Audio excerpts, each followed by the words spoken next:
When my parents passed away, my sister celebrated inheriting everything. The house, the money, all of it. She actually popped a bottle of champagne in the lawyer's office and told me to leave immediately. But the lawyer looked up from his documents and asked, "Are you sure you understand the will?" Her confidence vanished completely when he kept reading. My name is Zuri. I am 35 years old, and I work as a senior forensic auditor here in Atlanta. For my entire life, my practical nature made me the family outcast, while my sister was treated like royalty. Before I tell you how this twisted inheritance played out, please let me know where you are watching from in the comments below.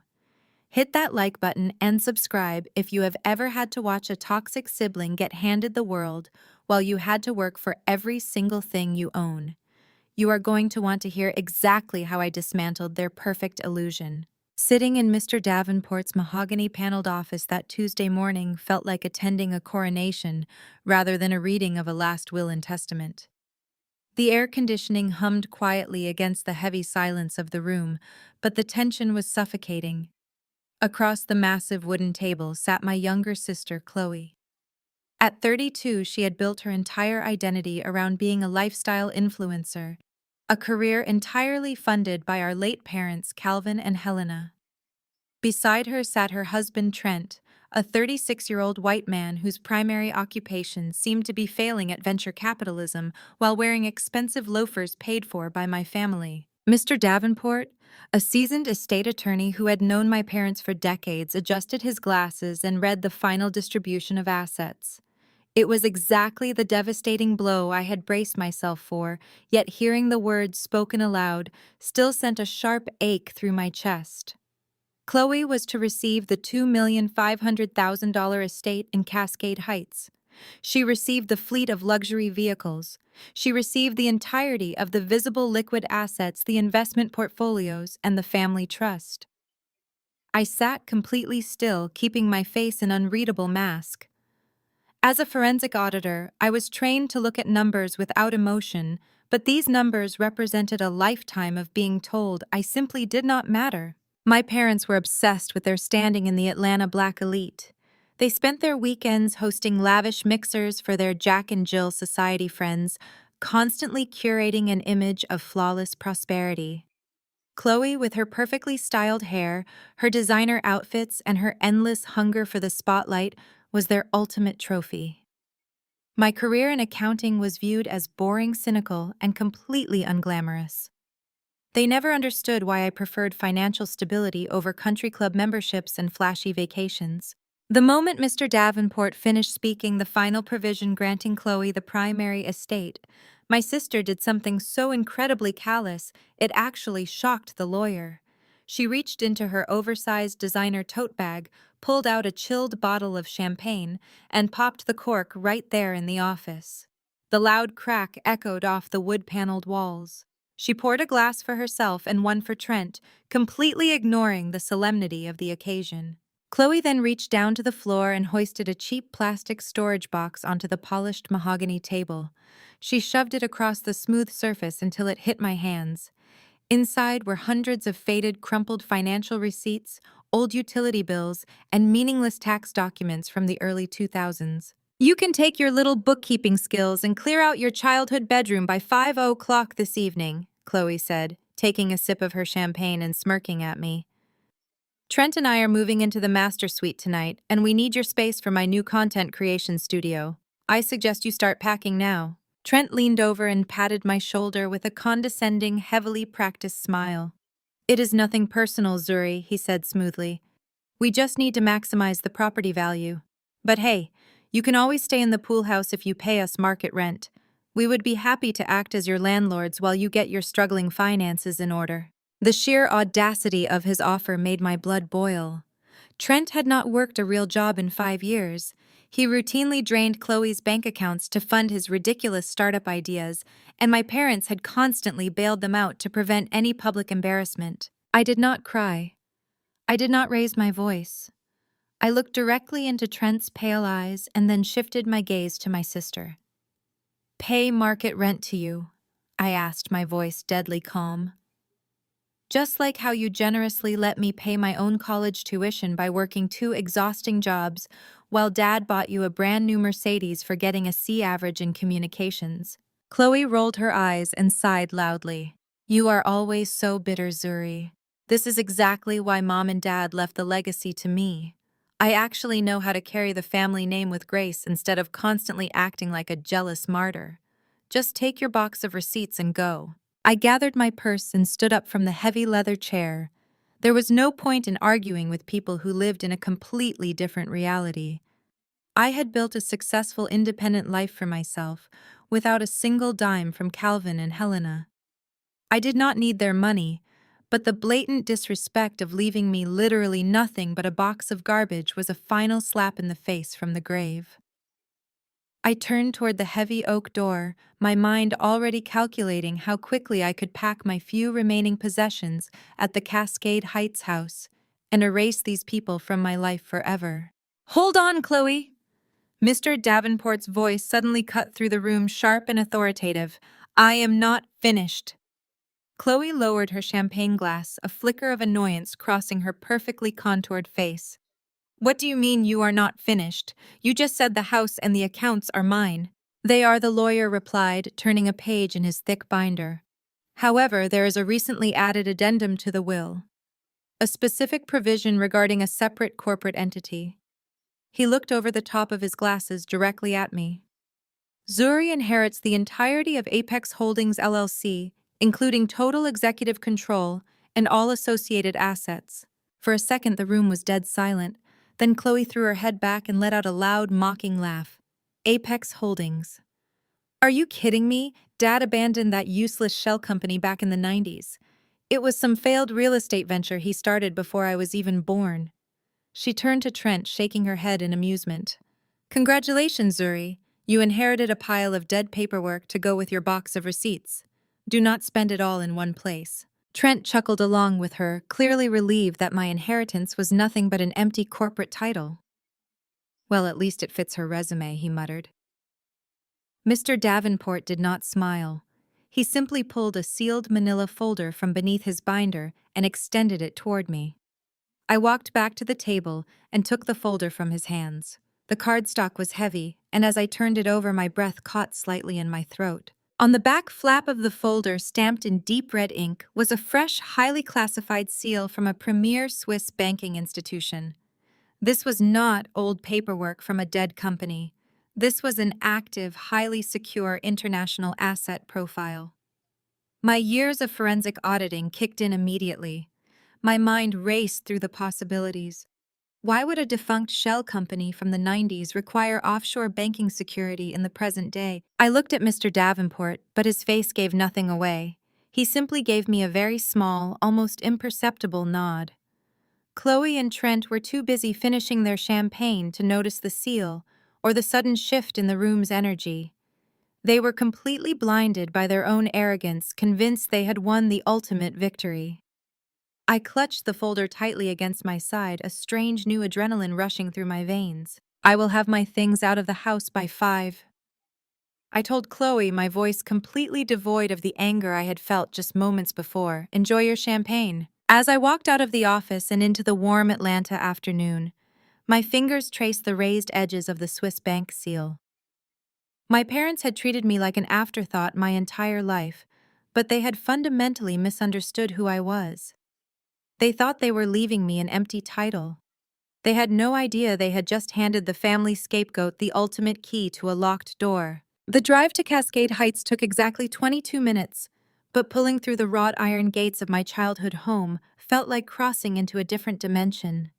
This sprawling $2,500,000 estate was where I had spent my entire life being told to shrink myself so my sister could shine. Now the driveway was a chaotic staging ground for my final eviction. I parked my sensible Honda behind a massive moving truck. Before I even turned off the ignition, I saw it. 2 men in matching gray uniforms were actively hurling my belongings onto the manicured front lawn. They were not carrying boxes. They were throwing them. A heavy cardboard box split open mid-air, scattering my college textbooks, a framed forensic accounting certification, and a stack of carefully organized tax law manuals across the damp grass. Standing on the front portico holding an iced matcha and wearing head-to-toe designer athleisure was Chloe. She was pointing a manicured finger toward the pool house, directing the movers to clear out the rest of my storage unit. She did not even flinch when my heavy-framed diploma shattered against the concrete driveway. I stepped out of my car, the warm Atlanta air hitting my face, and walked straight toward the wreckage of my belongings. I did not scream. I did not cry. My parents had trained me long ago that emotional displays only fed their vanity, and Chloe was clearly starving for a reaction. I calmly knelt down and began gathering my textbooks, stacking them with precise, measured movements. Chloe sauntered down the steps, her perfectly contoured face locked in a sneer. "I told you to be out by 5, she said, her tone dripping with unearned authority. "Trent ordered a custom golf simulator for the sunroom, and your depressing accounting junk was taking up prime real estate. I figured I would do you a favor and get it out to the curb. You are lucky I did not just call a dumpster service." Before I could formulate a response that would not result in a physical altercation, the heavy oak front door swung open. Trent stepped out wearing a quarter-zip cashmere sweater and the smug, relaxed expression of a man who had just inherited a fortune he did nothing to build. He jogged lightly down the steps, throwing a possessive arm around Chloe's waist. "Now, honey, let us not be too harsh," Trent said, his voice dripping with that smooth, practiced charm he used to swindle investors. "Zuri is going through a tough transition, losing her childhood home, facing financial uncertainty. We need to be supportive." He gave Chloe a meaningful look, silently instructing her to go back inside. Chloe rolled her eyes, turned on her heel, and marched back up the steps, leaving Trent and me alone in the driveway. Trent turned to me, his fake smile softening into an expression of deep manufactured concern. He slipped his hands into his pockets and took a step closer, adopting the posture of a sensible, protective older brother. It was a role he loved to play, the wealthy white savior, stepping in to rescue the struggling black woman from her own poor decisions.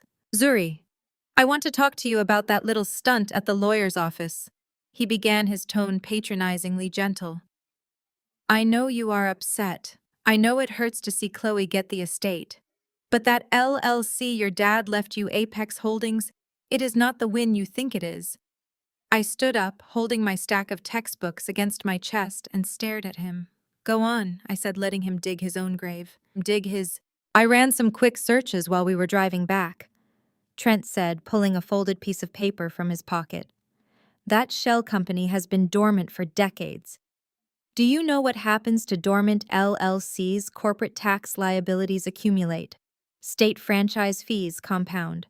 There are likely hidden debts attached to that entity that your father forgot to settle. The IRS does not care if the company is dead, they will come after the current owner for the back taxes." He stepped closer, lowering his voice conspiratorially. "That entity is a ticking time bomb, Zuri. It will ruin a single struggling woman like you. You do not have the liquid capital to fight a federal tax audit." I watched his pale eyes dart across my face, searching for panic. He was waiting for me to break, to beg him for help. He fundamentally misunderstood who he was talking to. I audit shell companies for a living. I track hidden offshore assets for federal compliance. And he thought he could intimidate me with basic franchise fee jargon. "But because I care about you," Trent continued, pulling a sleek leather checkbook from his back pocket, "I am willing to take the risk off your hands. I can absorb the tax hit through one of my venture capital portfolios. I will buy Apex Holdings from you right now, today, for $10,000 in cash. You get a nice little safety net for a new apartment, and I handle the legal mess. It is a win-win." He held out a gold-plated pen, his smile widening into a predatory grin. I looked at the pen. I looked at the checkbook. Then I looked at the man who had burned through 3 different tech startups in the last 5 years, losing millions of my parents' money in the process. $10,000, I repeated slowly, letting the silence stretch between us. "Trent, you cannot even afford the maintenance on your own Tesla without asking my sister for an allowance. You think I do not know about your failed crypto exchange last year? Or the fact that your venture capital firm is currently facing 2 separate breach of contract lawsuits?" Trent's smile vanished instantly. The charming, concerned brother-in-law act evaporated, replaced by a cold, hard glare. His jaw tightened and the polite veneer of his voice dropped into something flat and threatening. "You are making a massive mistake, Zuri," he warned, stepping into my personal space, trying to use his height to intimidate me. "You think you are so smart with your little spreadsheets, but you have no idea how the real world works. If you do not sign this company over to me right now, I will make sure you never work in Atlanta again." I play golf with the senior partners at Deloitte. I have dinners with the managing directors at KPMG. One phone call from me, and your entire accounting career is over. You will be auditing cash registers at a fast food joint by next month. I did not back away. I leaned in, my voice dropping to a whisper. "You own the bricks of this house, Trent, but your credit score is in the gutter. Do not ever threaten my career again, or I will personally initiate a forensic audit on your last 3 investment rounds and send the findings straight to the SEC." His face drained of color. He opened his mouth to speak, but no words came out. He just stared at me, his chest heaving with suppressed rage, before turning sharply and storming back up the driveway toward the mansion. I did not wait around to see if he would come back. I loaded the last of my scattered belongings into my trunk, slammed it shut, and drove away from Cascade Heights without shedding a single tear. My apartment in Midtown was small, practical, and entirely my own. The moment I locked the deadbolt behind me, I dropped my bags by the door and walked straight to my home office. I bypassed the kitchen, ignoring the knot of hunger in my stomach. There was only one thing that mattered right now. I sat down at my desk, powering on my dual monitors. I pulled the heavy manila folder out of my bag, the one with the bright red Swiss banking seal stamped on the back. I laid it flat on the desk, the smooth surface cold against my fingertips. My parents had left this to me as a joke. Chloe had laughed at it. Trent had tried to buy it for $10,000 under the guise of protecting me from tax debt. But Trent was a grifter, and grifters do not offer $10,000 for a liability unless they know there is a massive asset hidden underneath it. I opened the folder. The paperwork was sparse, mostly original incorporation documents from 1994. But clipped to the very back was a recent tax identification number and an encrypted routing code. I opened my secure financial database, the same encrypted software I used to track corporate embezzlement for my high-profile clients. My fingers flew across the keyboard, bypassing the standard public records and tapping directly into the global banking registry. I entered the tax identification number for Apex Holdings, LLC. I hit the authentication key. The screen went dark for a fraction of a second. A loading icon spun in the center of the monitor. My heart hammered against my ribs, a loud, heavy rhythm, filling the silence of my apartment. What had Trent found? What was he so desperate to get his hands on that he would risk threatening my career? The loading icon vanished. A digital banking ledger materialized across both of my screens. I stared at the numbers. I blinked, rubbed my eyes, and stared again. The breath completely left my lungs. The room around me seemed to spin, the edges of my vision blurring as my brain struggled to process the data glowing brightly on the monitor. Apex Holdings was not a dead real estate shell company. It was an active, highly aggressive investment portfolio. The ledger showed that in the late 90s, the LLC had made a blind early-stage 5% angel investment in a fledgling cybersecurity firm. That exact same cybersecurity firm had gone public just 8 months ago, achieving a massive global valuation. The original shares had been automatically liquidated and deposited into an offshore escrow account tied directly to the LLC. I traced my finger across the screen, counting the commas in the total available balance. $30,245,000. My parents had no idea. They had never tracked the initial angel investment. They had forgotten about the shell company entirely, leaving it in their estate as a useless piece of junk paper for the daughter they considered a disappointment. I sat back in my chair, the glow of the screen illuminating my face in the darkened room. $30 million. And Trent, with his desperate, failing business ventures, had somehow run a background check and discovered the windfall. He had tried to steal $30 million from me for a $10,000 check. A slow, cold smile spread across my face.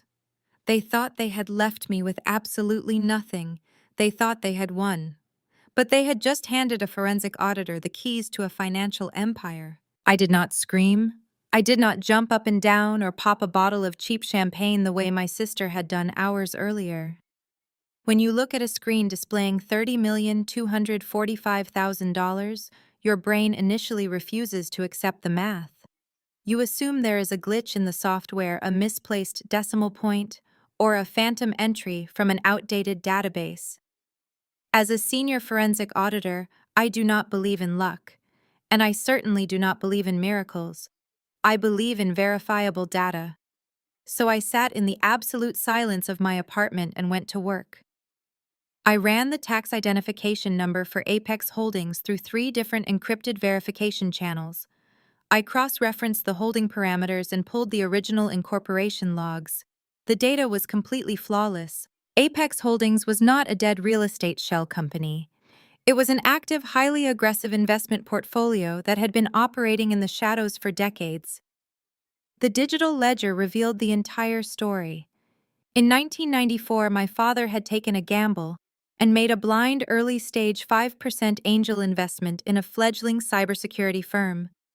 He had shoved the paperwork into a filing cabinet, locked it inside Apex Holdings, and completely forgotten about its existence as his other ventures demanded his attention. That exact same cybersecurity firm had gone public just 8 months ago, achieving a massive global valuation. The original Angel shares had been automatically liquidated upon the initial public offering and deposited directly into an offshore escrow account tied to the company. My parents died utterly clueless to the fact that they were sitting on a fortune that dwarfed their precious Cascade Heights estate. They had left me this company as a final insult, a useless piece of junk paper for the daughter they considered a cynical disappointment. I did not celebrate. Celebration implies the battle is over. I knew the battle had just begun. Trent had tried to buy this company for $10,000. He knew exactly what was inside that folder. He had somehow run a back-channel check on my parents' assets to cover his massive debts and found this gold mine. That was why he had been sweating in the driveway. He was desperate to snatch it away before I actually looked at the balance. And desperate men make sloppy, dangerous mistakes. I printed every ledger, every authentication code, and every transfer protocol. I secured them in a heavy leather binder. Money does not truly belong to you until it is completely locked down under your explicit, undeniable authorization. I grabbed my keys and drove straight to the primary wealth management branch in Buckhead. The bank was a fortress of polished marble, hushed voices, and aggressive air conditioning. I bypassed the standard teller lines and demanded an immediate audience with the senior branch manager. After a few minutes of annoying bureaucratic pushback, I was ushered into a glass-walled office where a man named Mr. Sterling sat behind an immaculate desk. He offered me a patronizing smile, the kind men in finance reserve for women they assume are completely out of their depth. I did not return the smile. I placed the original Apex Holdings corporate documents, the death certificates, and my newly inherited executive credentials directly in front of him. I instructed him to initiate a full lockdown on the offshore escrow account, sever any pre-existing external access protocols, and transfer the entire $30 million into a newly established ironclad blind trust under my sole digital signature. Mr. Sterling condescendingly adjusted his tie, clearly doubting the massive numbers I was referencing, until he typed my authorization codes into his terminal. I watched his reflection in the glass wall. His fingers suddenly stopped moving over the keyboard. The polite professional smile vanished from his face, replaced by a tight, uncomfortable grimace. He clicked his mouse twice, leaning in close to stare hard at the monitor before looking back up at me. The color had completely drained from his cheeks. "Miss Wilson, I cannot initiate this transfer," he said, his voice dropping to a cautious, strained whisper. "There is a hard security freeze currently active on the offshore account. All assets are locked indefinitely pending a federal fraud investigation." The air in the office went ice cold. A security freeze. I leaned forward, resting my hands flat on his desk, bringing my face inches from his. "I am the sole executive owner of this entity." I stated, my voice completely devoid of emotion. "I am a senior forensic auditor. I know exactly how international holding protocols work. You will lift that freeze immediately and process my transfer, or I will have federal banking regulators tearing this branch apart by noon tomorrow. I am deeply sorry, he stammered physically, pulling at his collar as he backed his leather chair away from me. The system flagged a severe irregularity. I cannot override a level 4 security mandate.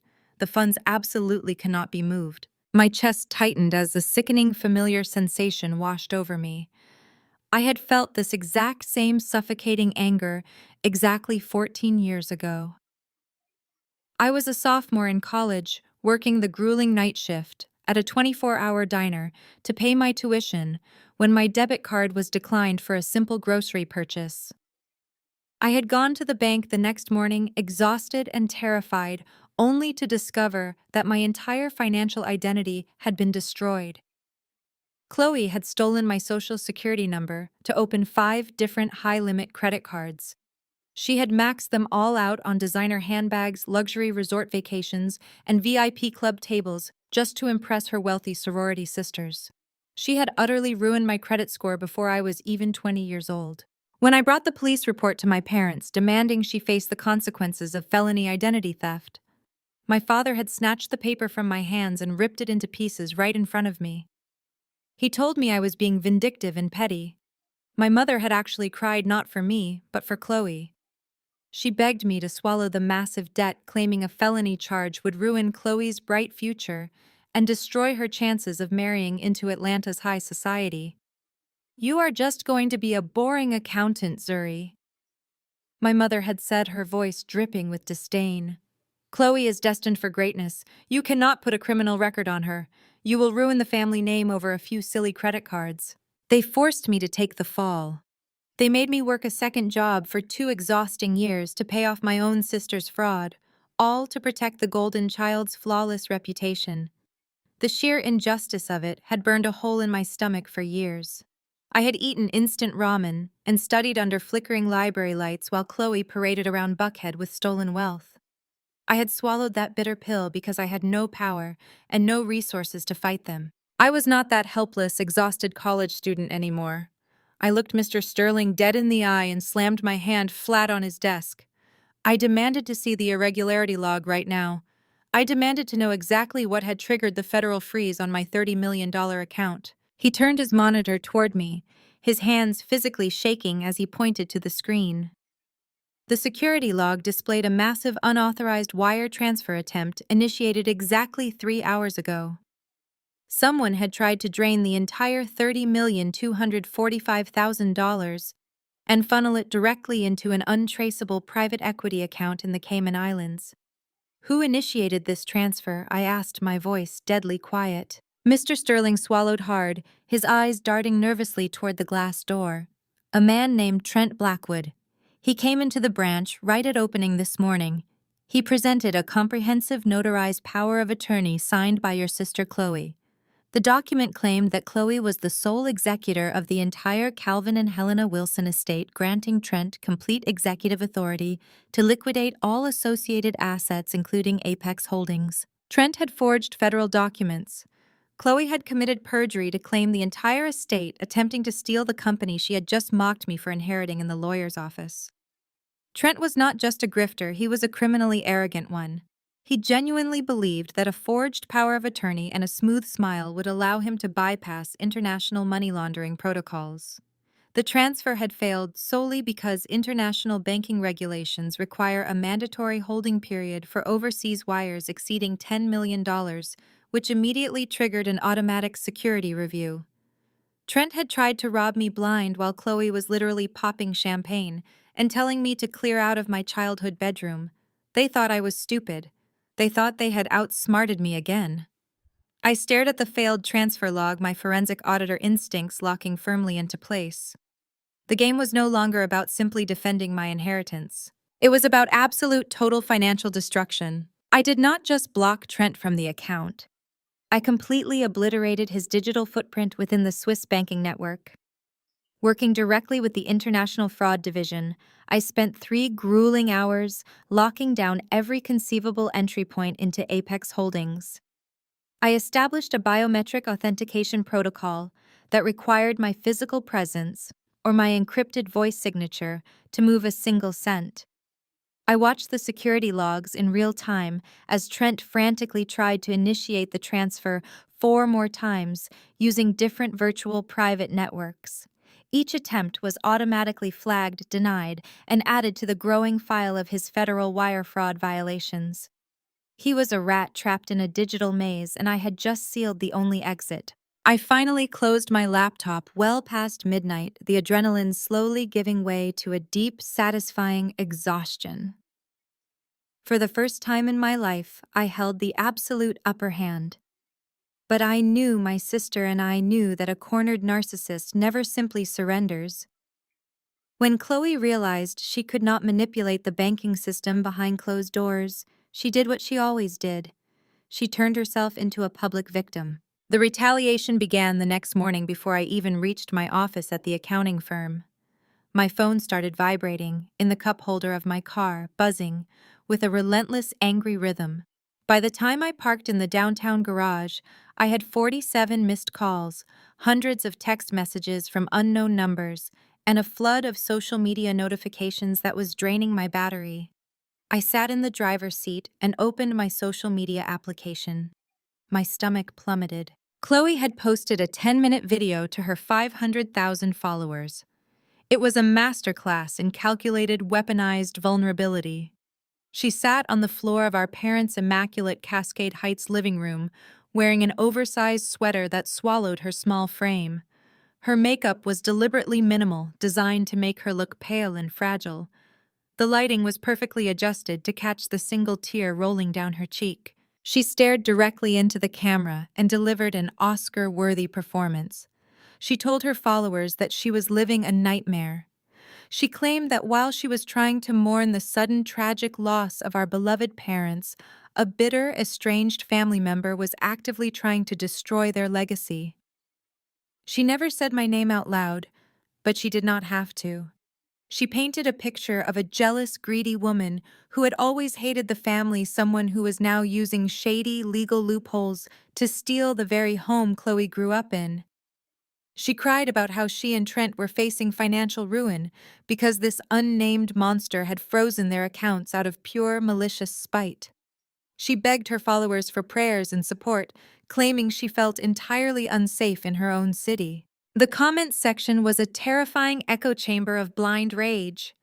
Her followers, people who felt a bizarre parasocial connection to her curated lifestyle, were forming a digital mob. They had already figured out my identity. They had found my professional networking profile. They had found the exact address of my accounting firm. They were actively posting the firm's phone numbers and demanding that my employers fire the criminal working in their ranks. I walked into the lobby of my firm and immediately felt the chaotic energy. The switchboard was flashing red. Both receptionists were frantically apologizing into their headsets, trying to explain to screaming strangers that they could not connect them to the senior auditing department. One of the receptionists looked up at me with wide, panicked eyes. She pointed toward the executive suites. My boss, Mr. Henderson, was standing in the doorway of his office.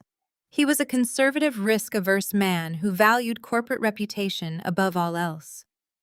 His face was deeply flushed, and he gestured for me to enter his office without saying a word. I walked past the staring junior accountants, keeping my chin high and my posture perfectly straight. I stepped into the office, and he shut the heavy glass door behind me, cutting off the noise from the lobby. "Zuri, what on earth is happening this morning?" Mr. Henderson demanded, running a hand over his thinning hair. "Our corporate phone lines are completely jammed. We have received over 200 one-star reviews on our business page in the last hour. People are leaving voicemails accusing you of estate fraud and elder abuse. We have high-profile corporate clients trying to reach us, and they are getting a busy signal because a mob of internet strangers is demanding your immediate termination." I stood in front of his massive wooden desk, refusing to take a seat. "It is a smear campaign," I explained, keeping my voice level and professional. "My parents recently passed away. My sister is a social media influencer, and she is upset about the legal distribution of the estate. She is weaponizing her audience to intimidate me. It is completely baseless, and I am handling the legal ramifications privately. Mr. Henderson shook his head, pacing behind his desk. I cannot have this firm dragged into a public family feud. We handle the financial portfolios for some of the most private, wealthy individuals in Atlanta. Discretion is our entire business model. If our clients think we harbor an auditor who engages in fraudulent estate theft, they will pull their accounts by the end of the week. This is a public relations nightmare, Zuri. You need to fix this, apologize to whoever you need to apologize to, or I will have to place you on indefinite unpaid leave until the situation is resolved. The demand for me to apologize, to bend the knee to Chloe just to make things easier for everyone else, triggered a deeply buried rage. My entire life had been a series of forced apologies to keep the peace. I looked at Mr. Henderson, feeling the familiar pressure to shrink myself, to absorb the blame, so the people around me could feel comfortable. But I thought about that $30 million account. I thought about the power sitting in my digital vault. I was done shrinking. I will absolutely not apologize, I said, my voice cutting through his panic like a knife. I am the victim of a targeted harassment campaign. I am not losing my license, and I am not stepping down over a sister who once framed me for stealing our mother's diamonds just so she could pawn them for a designer handbag. Mr. Henderson stopped pacing and stared at me, completely taken aback. Yes, I continued, stepping closer to his desk. When I was 19 years old, Chloe stole a velvet box of diamond jewelry from our mother's safe. She pawned it to buy a limited edition purse she saw in a magazine. When my parents noticed the jewelry missing, Chloe planted the empty velvet box under my mattress. My parents called the police on me. I spent a night in a county holding cell before the pawn shop owner reviewed the security footage and identified my sister as the one who sold the diamonds. Do you know what my parents did? They dropped the charges, paid off the pawnbroker, and told me to never speak of it again to protect her future. They made me the villain to save her image. So no, Mr. Henderson. I will not apologize to a woman who has spent her entire life using me as a human shield for her own toxic behavior. He swallowed hard, clearly uncomfortable with the raw, brutal reality of my family dynamic. He opened his mouth to reply, perhaps to offer a compromise, but a loud knock on the glass door interrupted him. The senior receptionist slowly opened the door. I am so sorry to interrupt, she said, her voice trembling slightly. But there is someone here to see Zuri. He says it is a strict legal matter, and he absolutely will not leave the lobby. I turned away from my boss and walked out of the office. Standing by the reception desk was a tall man in a cheap, poorly fitted suit. He held a thick stack of papers clamped to a clipboard. He looked bored and completely unaffected by the ringing phones and the tense atmosphere of the accounting firm. Are you Zuri Wilson? He asked, his eyes flicking down to a photograph attached to his clipboard. I am, I replied, stopping a few feet away from him. He pulled a heavy stapled packet of documents from his stack and thrust it directly into my chest. I reflexively grabbed it before it could hit the floor. You have been served, he stated flatly, turning on his heel and walking out the glass front doors without another word. I stood in the middle of the chaotic lobby, the ringing phones fading into background noise as I stared at the front page of the legal document. It was a formal summons to the Fulton County Superior Court. The plaintiff was Chloe Blackwood. The charge, printed in bold black letters, was malicious estate fraud and corporate embezzlement. I flipped to the second page, scanning the legal jargon. Chloe and Trent had hired a notoriously aggressive litigation firm. They were formally petitioning a judge to issue an emergency injunction against Apex Holdings. They were demanding that the court forcibly strip me of my executive title, transfer total ownership of the LLC to Chloe, and compel me to pay damages for attempting to conceal family assets. They were not just trying to steal the money anymore, they were actively trying to put me in prison. They were going to use their massive social media following their expensive lawyers and their endless supply of audacity to crush me into the dirt once and for all. I gripped the thick packet of papers, my knuckles turning white. They wanted a war. They had absolutely no idea who they were fighting. I stood in the center of the chaotic office lobby, staring at the thick stack of legal papers in my hands. The heavy black ink of the Fulton County Superior Court summons felt like a physical weight, but the initial shock quickly evaporated and was immediately replaced by a cold, sharp clarity. Chloe and Trent had made a fatal miscalculation.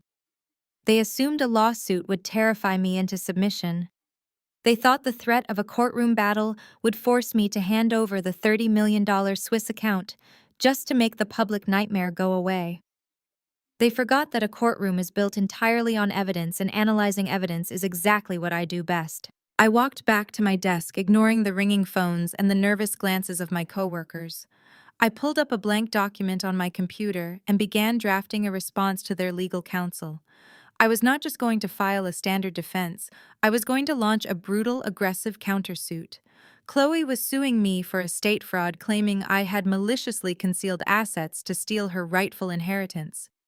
To properly defend myself against a charge of financial manipulation, I had the absolute legal right to demand a full, unredacted financial discovery of the entire Calvin and Helena Wilson estate. If my sister wanted to drag my name through the mud and put my accounting license in jeopardy, I was going to turn a blinding spotlight on the exact source of her wealth. I filed the paperwork demanding every bank statement, every tax return, every credit card bill, and every wire transfer initiated by my parents over the last 10 years. I demanded the corporate records for Chloe's lifestyle brand and the investor logs for Trent's failing venture capital firm. I legally mandated that they open their entire financial history to my forensic scrutiny. The discovery files arrived a week later in the form of massive encrypted digital drops. I spent my nights locked in my apartment, surviving on black coffee and adrenaline. I spread the data across 3 glowing monitors, building complex spreadsheets to track the flow of every single dollar that had moved through my parents' accounts over the last decade. As a forensic auditor, I am trained to spot inconsistencies, to find the hidden threads that connect seemingly unrelated transactions. But what I uncovered in my own family's financial history was not a sophisticated embezzlement scheme.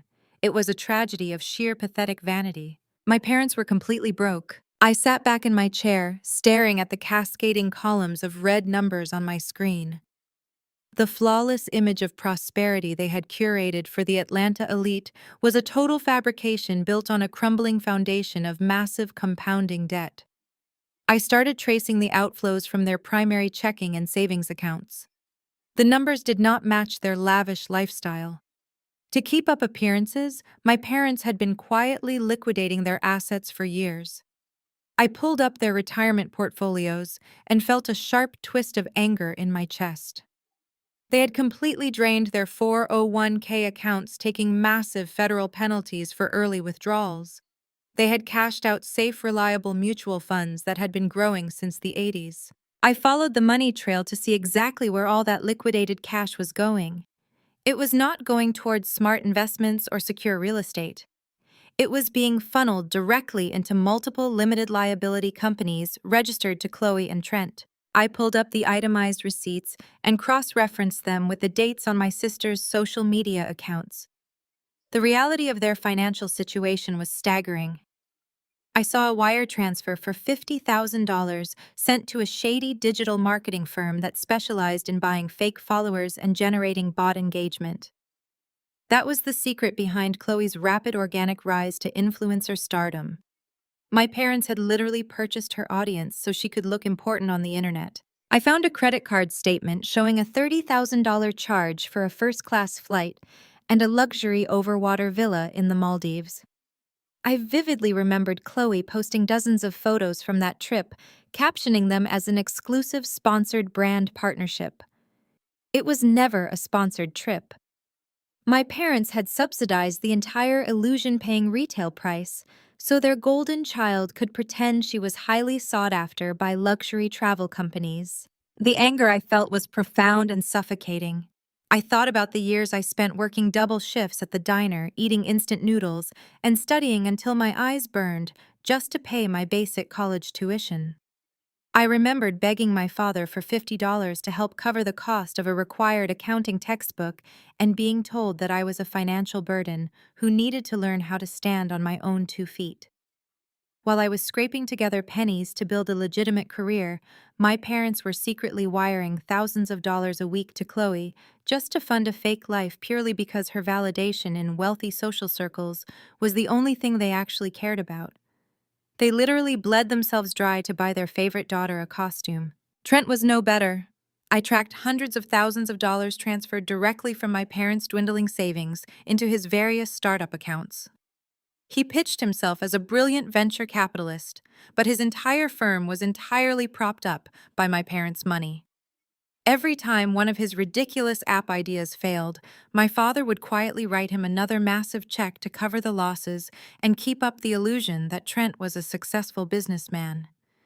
They had enabled his grifting for years, terrified that if he publicly failed, it would embarrass the family at their country club mixers. The deeper I dug into the rot of their finances, the more I realized that the $30 million Apex Holdings account was a total fluke. My parents had completely forgotten about that early angel investment.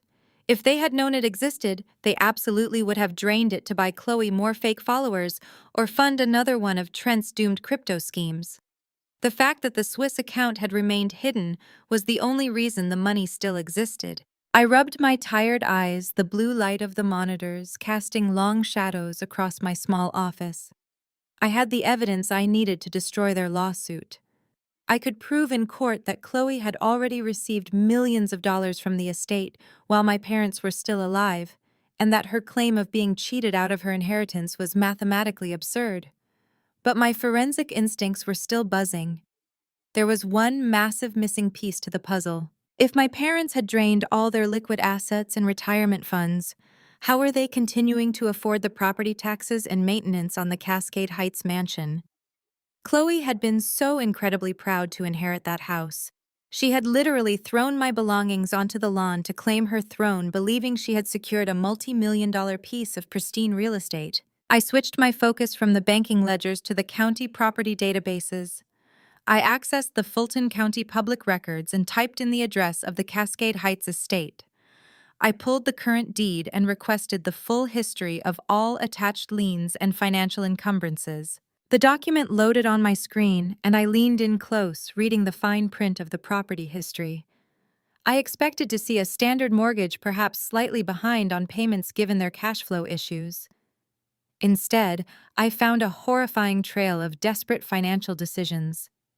The original mortgage on the house, which should have been completely paid off by now, had been repeatedly refinanced to pull out cash. But that was not the worst part.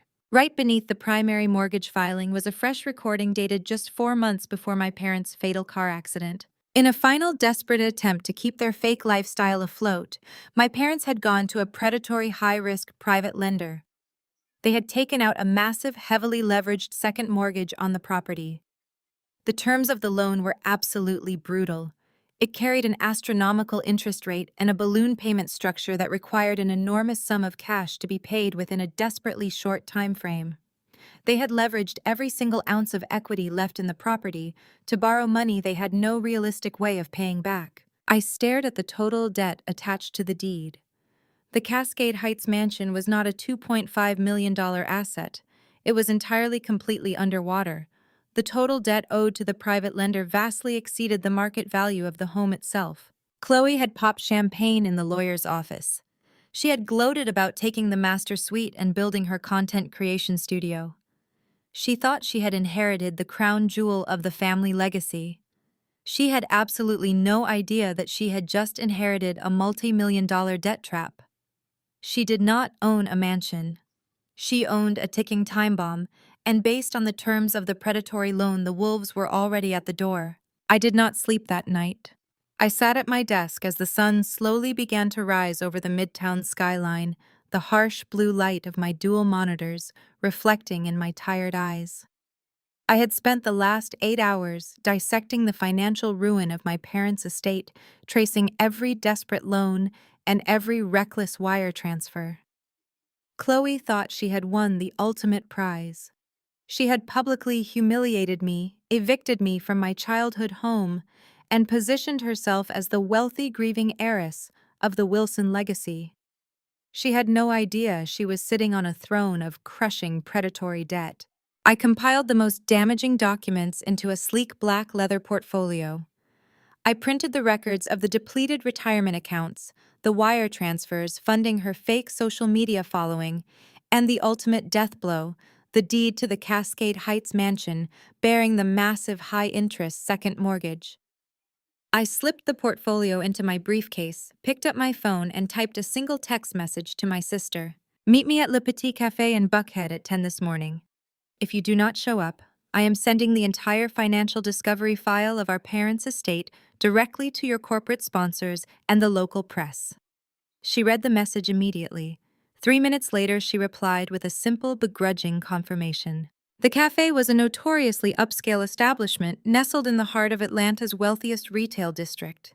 It was the kind of place where the espresso cost $10 and the patrons wore designer athleisure to pretend they had just finished a grueling private Pilates session. I arrived 15 minutes early, secured a quiet booth in the back corner, and ordered a black coffee. I sat perfectly still, my posture straight, the black leather portfolio resting squarely in the center of the marble table. Chloe walked through the glass doors 20 minutes late, exactly as I expected. She was wearing oversized designer sunglasses, a cashmere trench coat draped casually over her shoulders, and carrying a handbag that cost more than my first car. She paused in the entryway, making sure the entire cafe noticed her arrival before spotting me in the corner. She marched over her heels, clicking aggressively against the hardwood floor, and slid into the velvet booth across from me.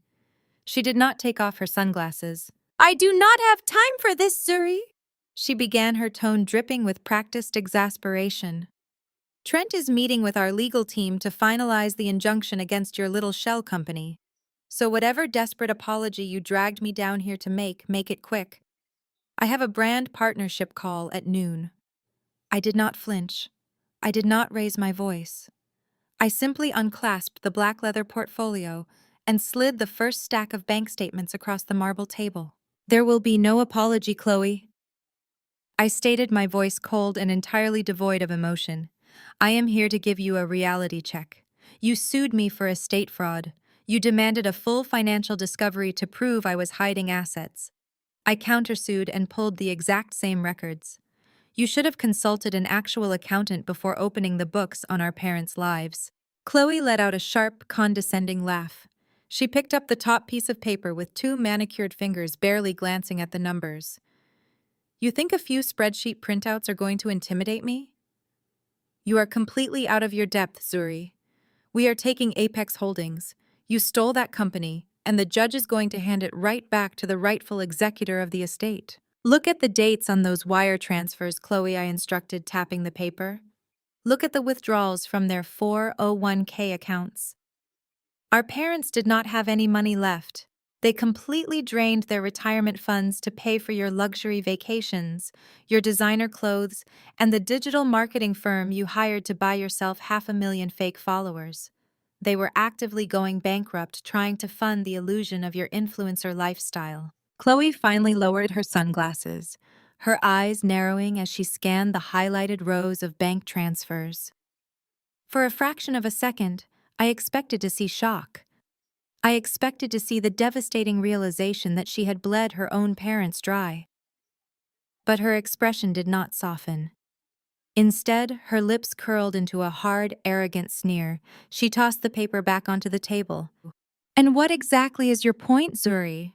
she asked, leaning back against the velvet booth with total unearned confidence. "Do you expect me to feel guilty? I deserve that money. I earned every single cent of those transfers. I was the daughter who actually showed up. I was the one who went to the country club galas. I was the one who hosted the charity dinners. I was the one who cultivated the connections and made this family look good to the Atlanta elite." She leaned forward, dropping her voice to a vicious, venomous whisper. "You were an embarrassment. You sat in your room doing math homework while I was out building the Wilson brand. I was their investment. They paid for my lifestyle because they knew my social standing was the only thing keeping this family relevant. You did absolutely nothing for them. You do not deserve a dime of their legacy." I stared at her, genuinely astounded by the sheer magnitude of her narcissism. She viewed our parents' financial ruin as a legitimate salary for playing the role of the golden child. Your brand is a house of cards, I replied smoothly, sliding the final most crucial document across the table. I placed the property deed directly in front of her. You think you inherited an empire. You think you own the Cascade Heights mansion. Read the second page. Chloe snatched the document, her eyes scanning the dense legal text. Her perfectly contoured face suddenly froze. The blood rapidly drained from her cheeks, leaving her looking pale and hollow under the warm lighting of the cafe. 4 months before they died, our parents took out a massive predatory second mortgage on the estate. Just to keep up with your credit card bills, I explained, watching her eyes dart back and forth across the astronomical debt figures. The house is completely underwater. The balloon payments trigger next month. You do not own a $2.5 million mansion, Chloe. You own a multi-million dollar debt trap, and you do not have the liquid capital to make the first payment. The bank is going to foreclose on your precious content studio by the end of the fiscal quarter. Chloe's hands began to shake. She dropped the paper, her breathing suddenly shallow and uneven. The reality of her situation was finally crashing through her carefully constructed delusions. She had no money. Her husband was a grifter with a failing venture capital firm. The house she was currently living in was about to be seized by a private lender. She stared at me, panic flashing in her eyes before it quickly hardened into desperate, cornered rage. She slammed her hands down on the table, leaning so far forward she was almost invading my physical space. "You are going to fix this," she demanded, her voice trembling with barely suppressed hysteria. "You have $30 million locked in that Swiss account. You are going to sign Apex Holdings over to Trent today. We will use the escrow funds to pay off the second mortgage and clear the debt. It is the only way to save the family home." I looked at her, completely unfazed by her demands. "I am not bailing you out, Chloe. You evicted me. You threw my college diploma onto the driveway. You unleashed a mob of internet strangers to harass my employer. You can deal with the foreclosure notice yourself. If you do not hand over that LLC right now, I will destroy you." Chloe threatened, her voice rising loud enough to draw the attention of the surrounding tables. "You think you are so smart? But Trent has retained the most vicious litigation firm in the state. If you do not transfer those funds to save the estate, we will drag you through court for the next 10 years. We will file injunction after injunction. We will depose your boss. We will ruin your professional reputation. We will bleed you completely dry in legal fees until you are bankrupt, homeless, and begging me to settle. I will make sure you never work in finance again." I slowly gathered my documents, tapping the edges against the marble table to align them perfectly before sliding them back into my black leather portfolio. I snapped the briefcase shut and stood up, looking down at my sister as she sat trembling in the booth. "I audit corporate criminals who hide hundreds of millions of dollars in offshore tax havens," I said, my voice projecting clearly across the quiet cafe. "You are a broke social media influencer wearing a borrowed trench coat. Do not ever threaten to bleed me dry again." I turned my back on her and walked toward the exit. "Enjoy the coffee, Chloe," I called out over my shoulder. "You can cover the bill, assuming your credit card does not decline." I walked out of the glass doors and stepped into the warm morning air. My heart was pounding, a steady, powerful rhythm echoing in my chest. I had faced her down. I had laid out the truth, and I had not backed away from her extortion attempts. I pulled my car keys from my pocket and walked around the corner of the building, heading toward the dimly lit municipal parking garage where I had left my vehicle. The transition from the bright, bustling Buckhead Street into the shadows of the concrete garage was jarring. The air inside was cool and smelled faintly of exhaust and damp concrete. My sensible Honda was parked on the second level, tucked away in a corner spot near a concrete pillar. The echoing sound of my own footsteps was the only noise in the empty structure. As I approached my car, my triumphant mood instantly evaporated, replaced by a cold, heavy knot of dread in the pit of my stomach. The vehicle was tilting awkwardly to the left side, sitting unnaturally low against the concrete floor. I quickened my pace, my grip tightening around the handle of my briefcase. I stepped around the concrete pillar and stopped dead in my tracks. All 4 tires on my car had been completely destroyed. They were not just deflated. They had been violently, aggressively slashed. Deep, jagged gashes ripped through the thick rubber, exposing the wire meshing beneath. The damage was methodical and brutal, intended to send a very clear, terrifying message. This was not a random act of vandalism. This was a targeted attack. I stood in the silence of the parking garage, staring at the shredded rubber. Chloe was trying to ruin me in the courtroom, but Trent was a different kind of animal. He realized that the fake legal threats were not working, and he was losing his grip on the $30 million. He was escalating the war. He was moving from financial manipulation to physical intimidation. I slowly pulled my phone from my pocket, my eyes scanning the dark corners of the parking garage, wondering if he was still hiding somewhere in the shadows watching me. Trent was playing dirty, but he fundamentally misunderstood the rules of engagement. I was not going to cower, and I was not going to hide. I dialed the non-emergency police line, my thumb resting firmly on the record button of my phone. He wanted to make this physical. I was going to make it criminal. I stood in the dim, echoing concrete structure of the municipal parking garage, staring at the shredded rubber of my sensible Honda. Trent was not a criminal mastermind. He was a coward throwing a tantrum. He thought destroying my property would send me running back to the negotiating table in tears. He genuinely believed that slashing my tires would intimidate me into handing over a $30 million fortune to save myself from further harassment. Instead, he had just handed me the final piece of clarity I needed. The police arrived within 15 minutes. I gave my statement with clinical detachment, ensuring the responding officers noted the deep, aggressive gashes that indicated a large, heavy blade, not a random nail or broken glass in the road. I pointed out the security camera identification numbers mounted directly above the exit ramps, casually mentioning that a man matching my brother-in-law's exact physical description and driving a matte black luxury sedan might be found on the footage. I did not wait around to watch my car get hauled onto a flatbed tow truck. I ordered an executive black car service, climbed into the quiet isolation of the back seat, and opened my encrypted laptop right there on the leather upholstery. The time for playing defense was officially over. My first order of business was completely immunizing the $30 million. Chloe's aggressive, high-priced lawyers were undoubtedly preparing to file dozens of injunctions in Fulton County, attempting to trap the assets in a domestic legal quagmire until I suffocated under the weight of my own legal fees. They fundamentally misunderstood international wealth management. As the car sped back toward Midtown, I initiated a secure, authenticated video conference with the primary compliance director of the Swiss institution holding the Apex Holdings escrow account. I bypassed the local branch manager entirely. Using my senior forensic auditing credentials, my federal regulatory clearance codes, and my undisputed status as the sole executor of the LLC, I cut through their standard bureaucratic delays. I presented the irrefutable digital proof of Trent's fraudulent wire attempt from the morning prior.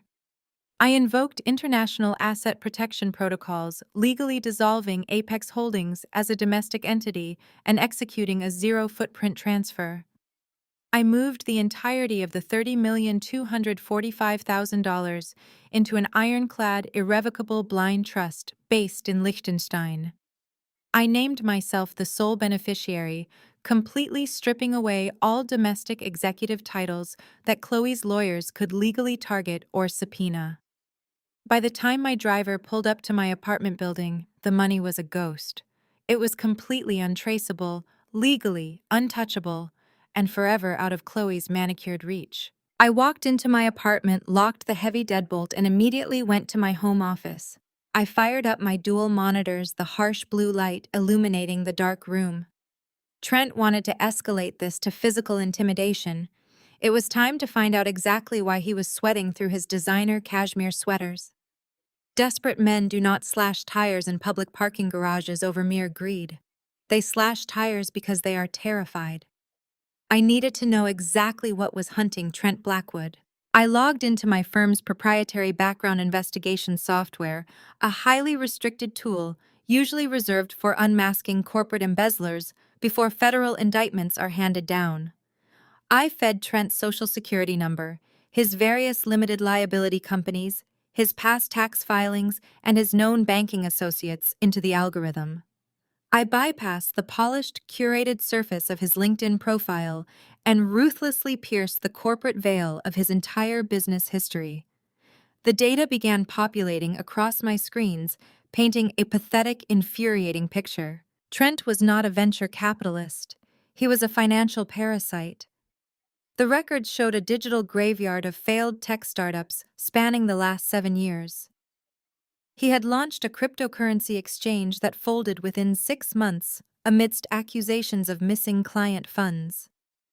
He had created a logistics supply chain application that never made it past beta testing before the developers sued him for unpaid wages. He had opened a boutique digital marketing agency that collapsed under a mountain of unpaid vendor invoices and breached contracts. But the most sickening revelation was not his gross incompetence. It was the funding source. I pulled the capitalization tables for every single one of his failed ventures. The primary angel investor for every single disaster was a holding company registered directly to my parents. I sat back in my chair staring at the screen as a wave of absolute disgust washed over me. While I was working grueling night shifts, eating cold canned soup, and fighting for every single academic scholarship just to survive my accounting degree, my parents were quietly funneling millions of dollars into Trent's black holes. I cross-referenced the dates. The exact month I had begged my father for a tiny loan to cover my emergency dental surgery, a request he denied while lecturing me about personal responsibility. He had wired Trent $400,000 to fund a launch party for a software application that did not even exist. They had actively drained their own retirement accounts to repeatedly bail out his spectacular failures. They did it because Trent played golf with the right partners. They did it because having a son-in-law who called himself a Silicon Valley tech founder looked fantastic on country club newsletters. They bought his illusion of success, completely ignoring the daughter who was actually building a legitimate, rigorous career. They had funded their own financial ruin just to keep up appearances, but my parents' money had eventually dried up. The records showed that their funding stopped entirely about 14 months ago, right around the exact same time they were forced to take out that massive predatory second mortgage on the Cascade Heights estate. Trent had been completely cut off from his primary hosts, but his extravagant lifestyle had not changed. He still drove a luxury electric vehicle, he still wore bespoke suits, he still ordered $1,000 bottles of wine at dinner. I cross-referenced his recent corporate filings with regional debt registries to find out who was funding his illusion now. The algorithm pinged a series of active promissory notes attached to his newest incredibly vague shell company. I stared at the names of the holding groups issuing the debt, and the blood ran cold in my veins. Trent had not gone to a bank. He had not gone to a legitimate private equity firm. He had secured mezzanine financing from a shadow lending syndicate operating out of Miami. These were not bankers in glass boardrooms negotiating interest rates over catered lunches. These were brutal, unregulated shadow lenders who charged exorbitant weekly interest rates and operated through highly aggressive physical collection tactics. Trent owed them over $4 million, and the loans were severely delinquent. Trent was a dead man walking. He was slashing my tires in broad daylight because the shadow lenders were actively threatening to break his legs. He needed that $30 million Swiss account not to save the family home, not to fight me in court, but to save his own life. He had been lying to these lenders for months, claiming he had absolutely no collateral, claiming he was just a struggling entrepreneur waiting on a massive venture capital payout that was currently tied up in bureaucratic red tape. He was hiding behind a false narrative of temporary liquidity issues, begging them for more time. I looked at the thick legal packet Chloe had served me earlier that morning.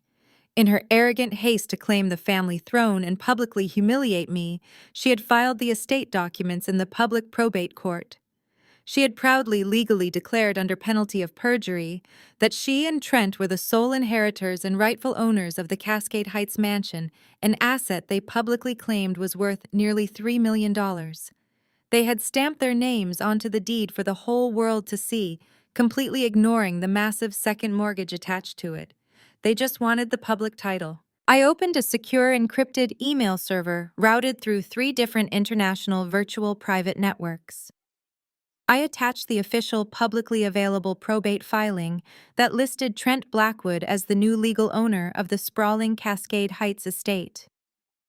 I included a brief, entirely anonymous message stating that Trent had recently come into a massive real estate inheritance and was currently hiding his highly valuable physical assets in an upscale Atlanta suburb while claiming poverty to his creditors.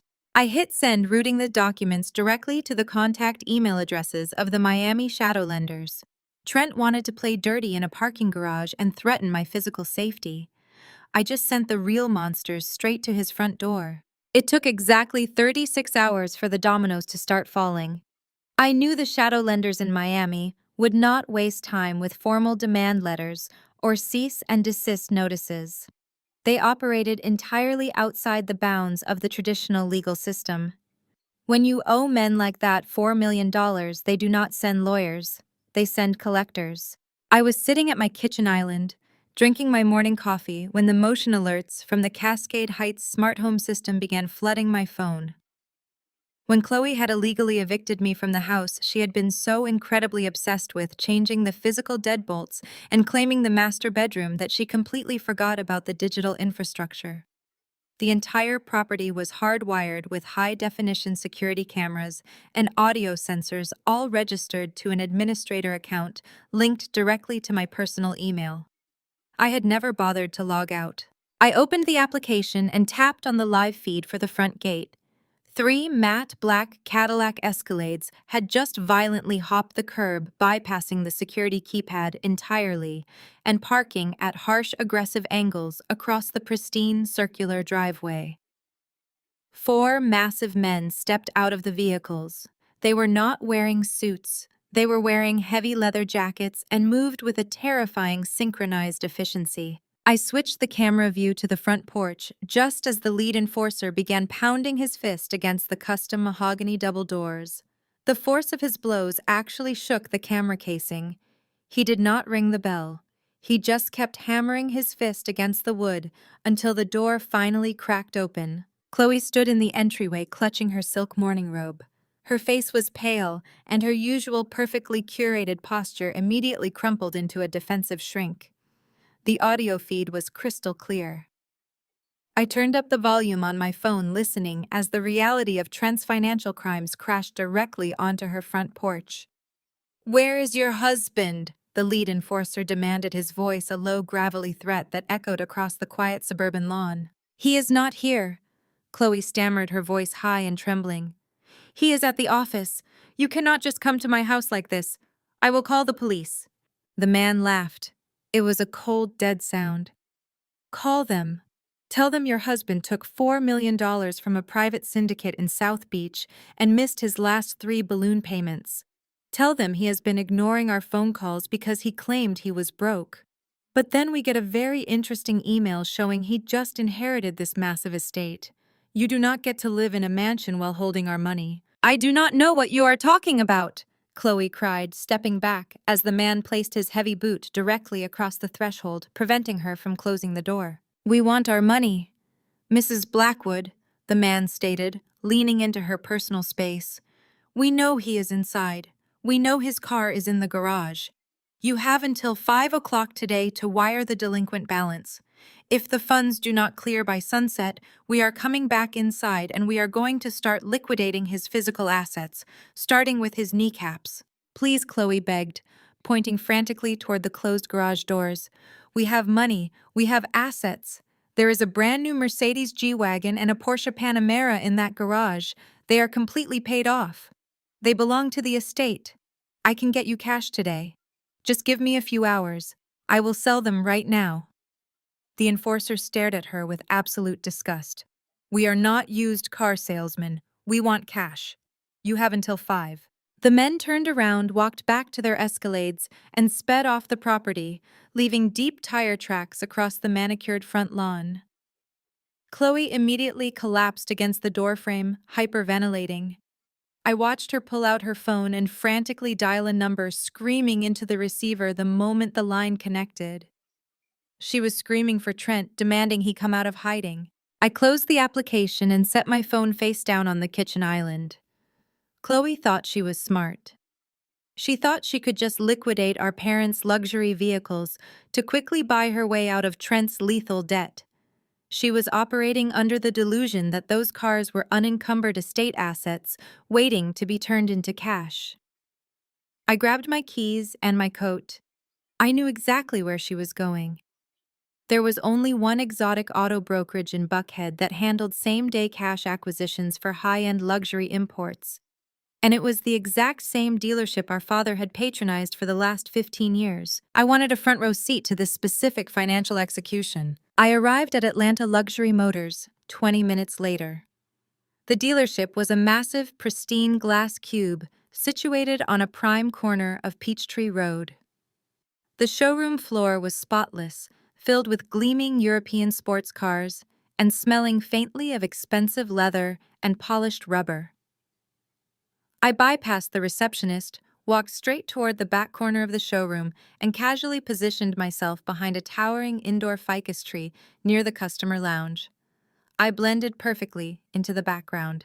10 minutes later, the roaring engine of the Mercedes G-Wagon echoed through the glass doors. Chloe had driven the SUV herself, and I saw a terrified-looking friend of hers pull the Porsche Panamera into the spot right next to it. Chloe marched into the showroom. She was wearing a heavy trench coat, oversized sunglasses, and a deeply frantic expression. She bypassed the junior salesman entirely and marched straight toward the general manager's glass-walled office. Marcus, the general manager, was a polished veteran automotive broker who had sold our father his last 3 vehicles. He stepped out of his office looking mildly surprised by Chloe's aggressive entrance. "Chloe," he greeted her, maintaining his professional veneer. "We were terribly sorry to hear about your parents. What can we do for you today?" "I need to liquidate both of the estate vehicles immediately," Chloe demanded, slapping a manila folder onto his glass desk. "The G-Wagon and the Porsche. Here are the death certificates, my executor paperwork, and the keys. I want cash value for both vehicles wired to my account within the hour." Marcus raised an eyebrow at her tone. He was accustomed to dealing with wealthy, entitled clients, but Chloe was practically vibrating with desperation. Her hands were shaking so badly she knocked over a stack of business cards on his desk. "I understand this is a difficult time," Chloe Marcus said smoothly, picking up the folder.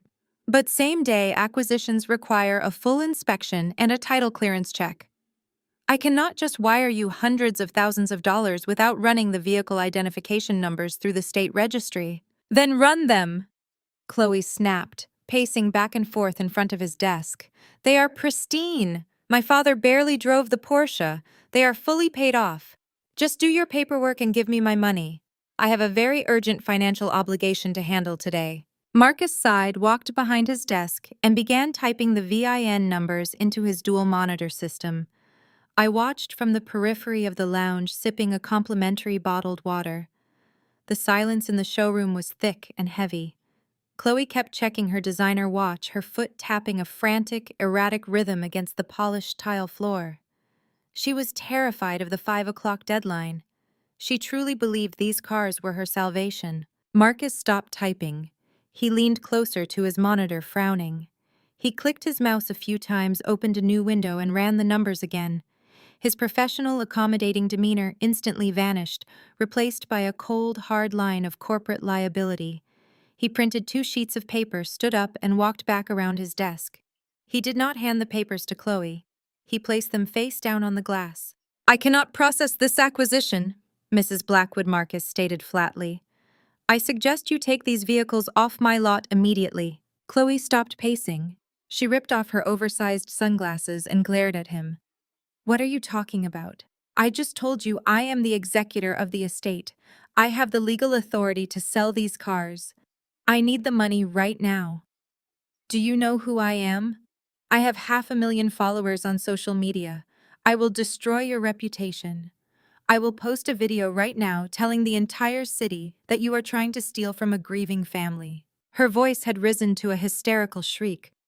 Several salesmen on the floor stopped talking to their clients and turned to stare.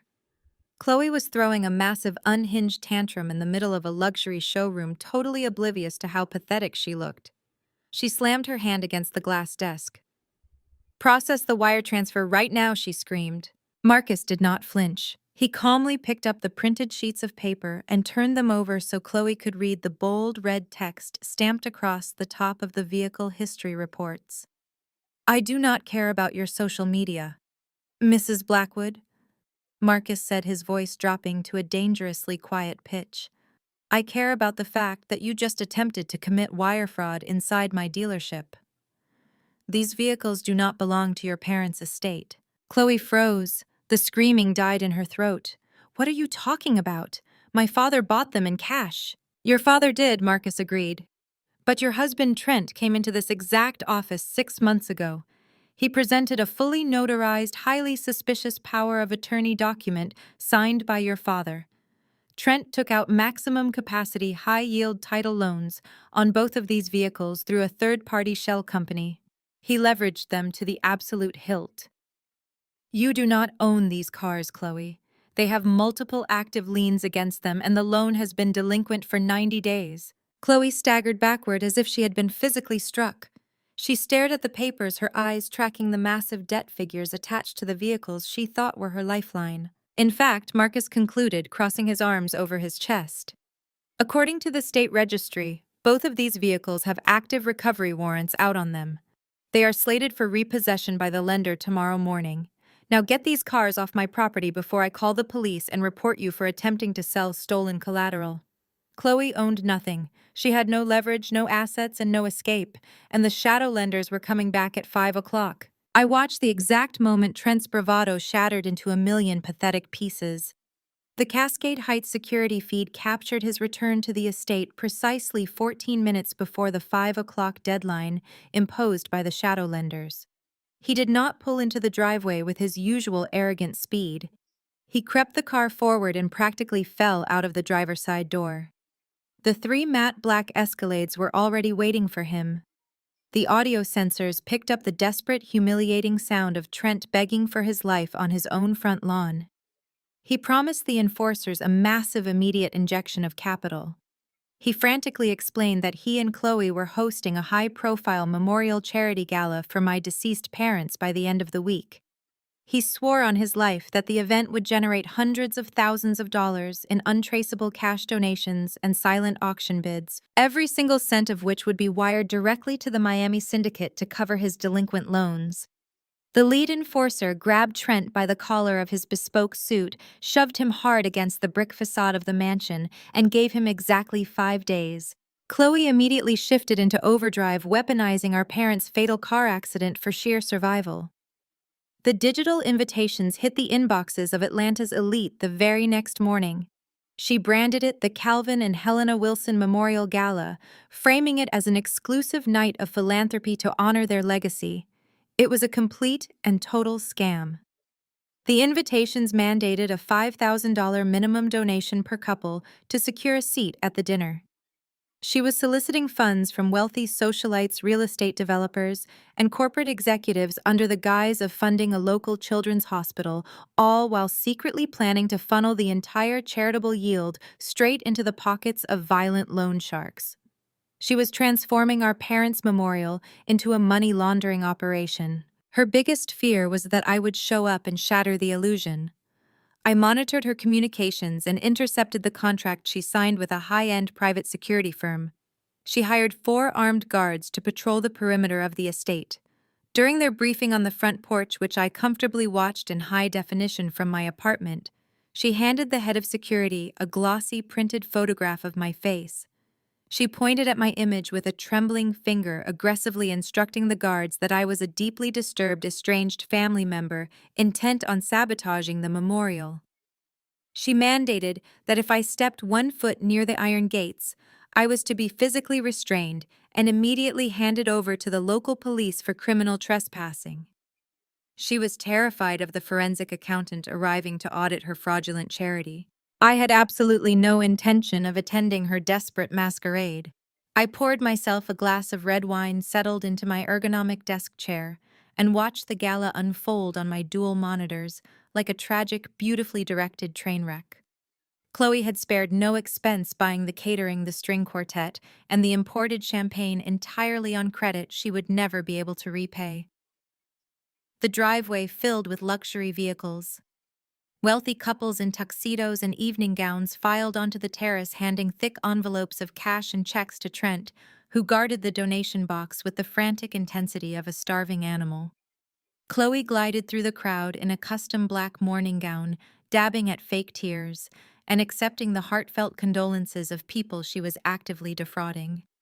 It was a masterclass in sociopathic performance art. As I watched Trent eagerly pocket a $10,000 check from a local bank executive, the heavy buzzer of my apartment door echoed through my quiet living room.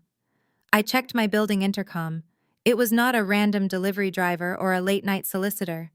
It was a bonded legal courier standing rigidly in the hallway holding a thick wax-sealed package. I unlocked the door. He required 2 separate signatures and a biometric thumbprint before he would release the parcel into my hands. The thick envelope bore the unmistakable gold-embossed crest of Davenport and Associates.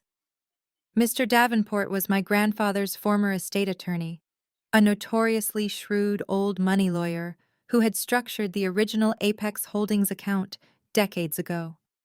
He was a man who operated entirely in the shadows, fiercely loyal to the foundational wealth of the Wilson family, and deeply disdainful of my parents' flashy, irresponsible spending habits. I carried the heavy package back to my desk, pushed my keyboard aside, and sliced through the thick wax seal. Inside rested a stack of crisp, densely typed legal documents printed on heavy archival paper. Resting on top of the legal filings was a small handwritten note inscribed in elegant cursive. Your parents were foolish, Zuri. Your grandfather was not. He anticipated their reckless vanity long before he passed.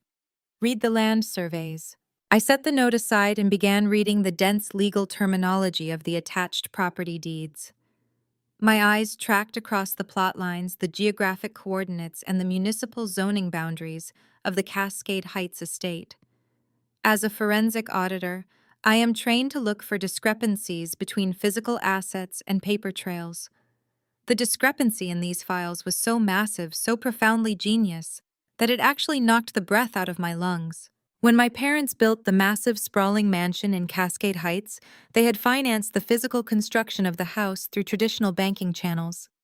They poured millions into the imported marble, the vaulted ceilings, the custom infinity pool, and the luxury upgrades. But they had never actually purchased the ground the house sat on. My grandfather had bought the 5 acres of pristine, highly coveted Buckhead real estate in cash decades prior. He had never deeded the land over to my parents. Instead, he had structured a permanent ground lease, separating the ownership of the physical house from the ownership of the land beneath it. He had deeded the entirety of the land directly to Apex Holdings. I owned Apex Holdings. The court had already verified my status as the sole undisputed executive of the LLC. I spread the original land deeds across my desk, tracing the borders of the property with my index finger. The realization washed over me with absolute chilling clarity. My parents had taken out a massive predatory second mortgage on the physical structure of the home, destroying their own equity. Chloe had fought tooth and nail to inherit the house.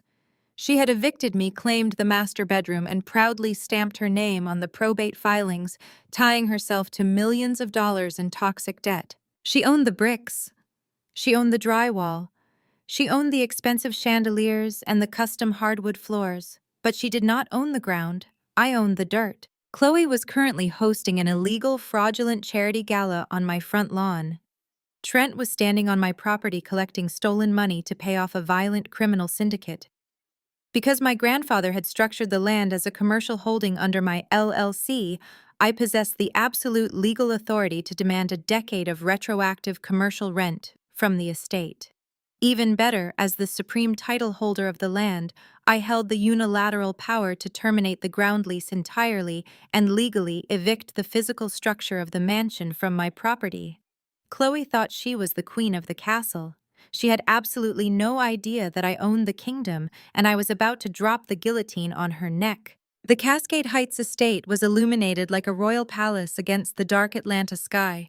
Chloe had spared absolutely no expense for her fraudulent masterpiece. From my position in the back of the sleek black Maybach, I could see the massive event tents erected across the sprawling back lawns glowing with warm amber light.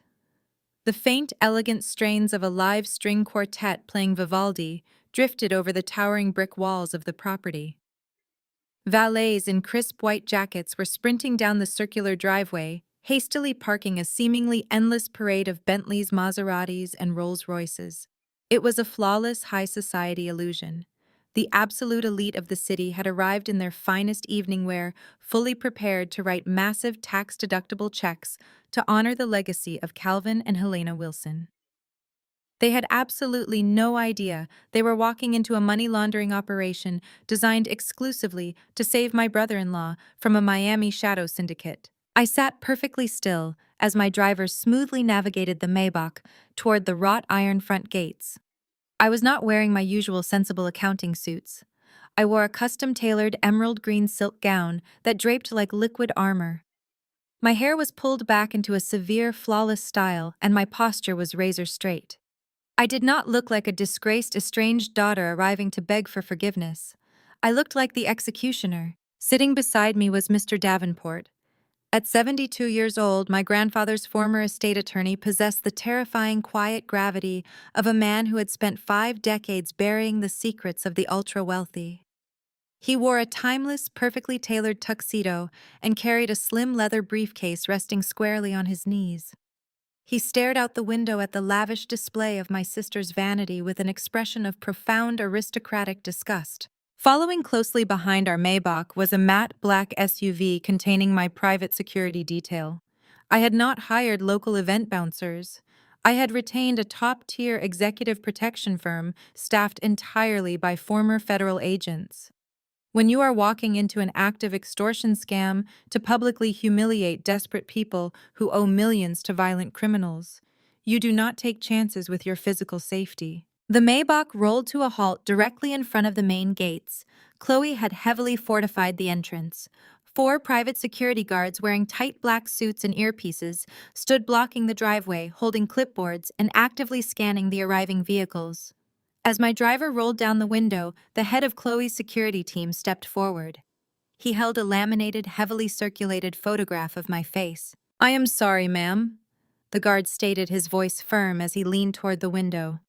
"My client has explicitly flagged you as a banned individual. You are absolutely not permitted on the premises. If you step out of this vehicle, I am legally obligated to detain you for criminal trespassing and contact the local authorities." I did not say a word. I simply looked at Mr. Davenport. The elderly attorney unbuckled his seatbelt, adjusted his silver cufflinks, and stepped out of the Maybach into the cool evening air. My 4 executive protection agents simultaneously exited their SUV, stepping smoothly into formation around us. They did not posture or shout. They simply moved with a lethal, terrifying synchronization that instantly made Chloe's rented mall cops visually shrink. Mr. Davenport walked directly up to the head of security. He did not raise his voice.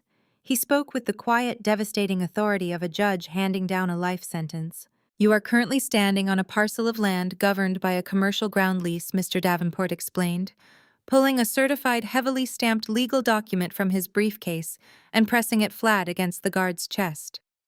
"The physical structure of this house belongs to the estate. The dirt you are standing on belongs exclusively to Apex Holdings.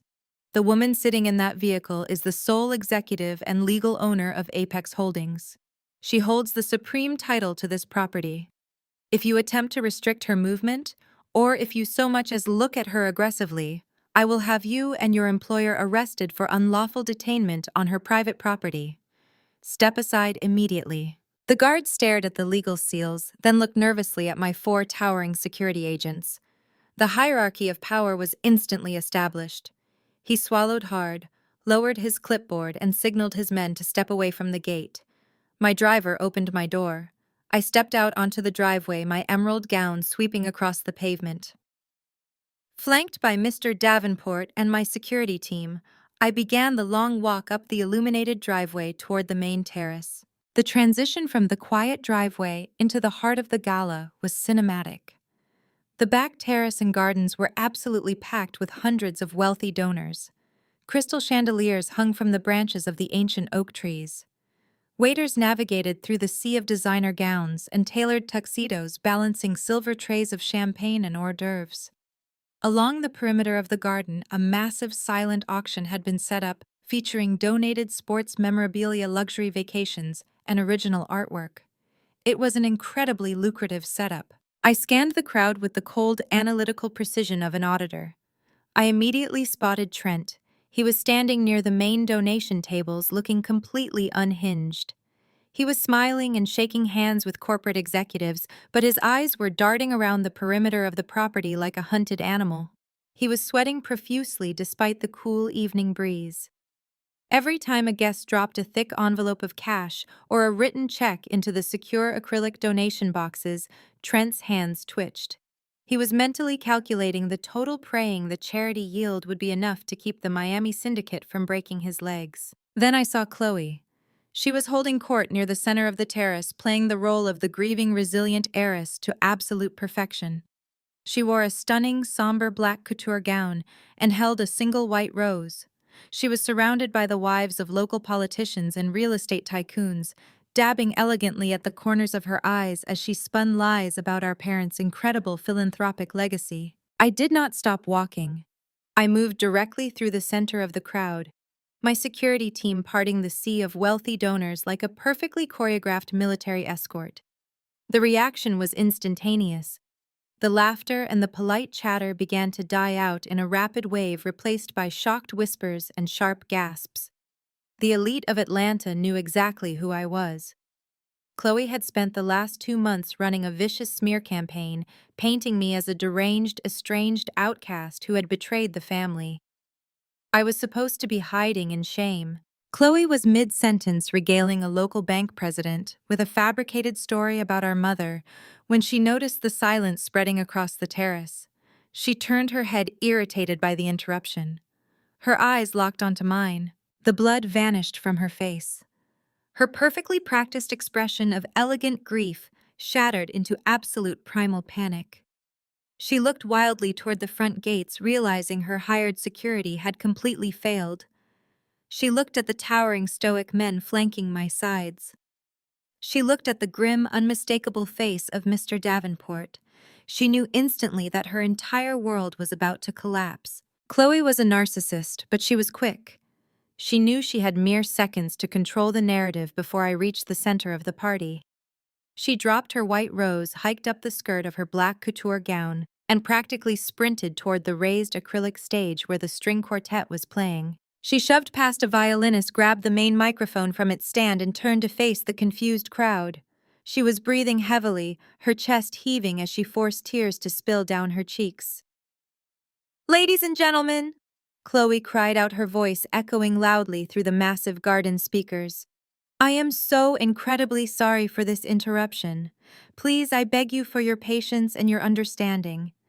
As many of you know, grief does terrible, destructive things to a family." She pointed a trembling finger directly at me, playing the victim with breathtaking audacity. "My sister Zuri has been deeply, deeply unwell since the tragic loss of our parents. She has struggled with severe mental instability and resentment. We tried to get her help. We tried to bring her into the fold, but she refused. And now she has shown up uninvited, flanked by armed guards, simply to ruin this beautiful evening. Please, I ask everyone to remain calm and just ignore the estranged daughter who came here to disrupt our parents' memory. Security is handling the situation right now." The crowd stared at me, their faces a mixture of pity, outrage, and morbid fascination. Chloe stood on the stage, clutching the microphone, breathing heavily as she waited for me to scream.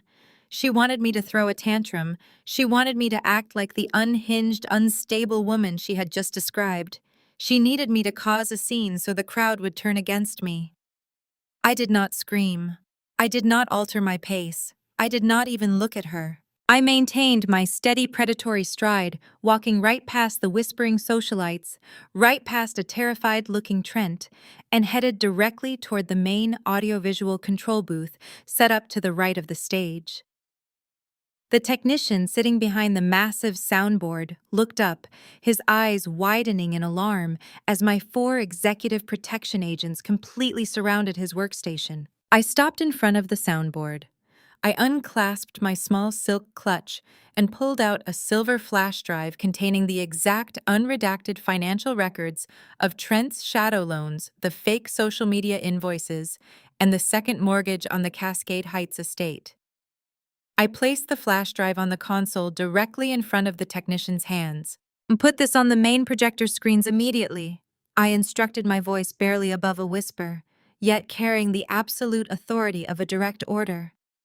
The technician swallowed hard, looked at the massive security guards looming over him, and quickly plugged the drive into the master laptop. I reached out and picked up the secondary wireless microphone resting on the edge of the soundboard. I flipped the power switch, stepped away from the booth, and turned to face the hundreds of wealthy donors standing on the lawn.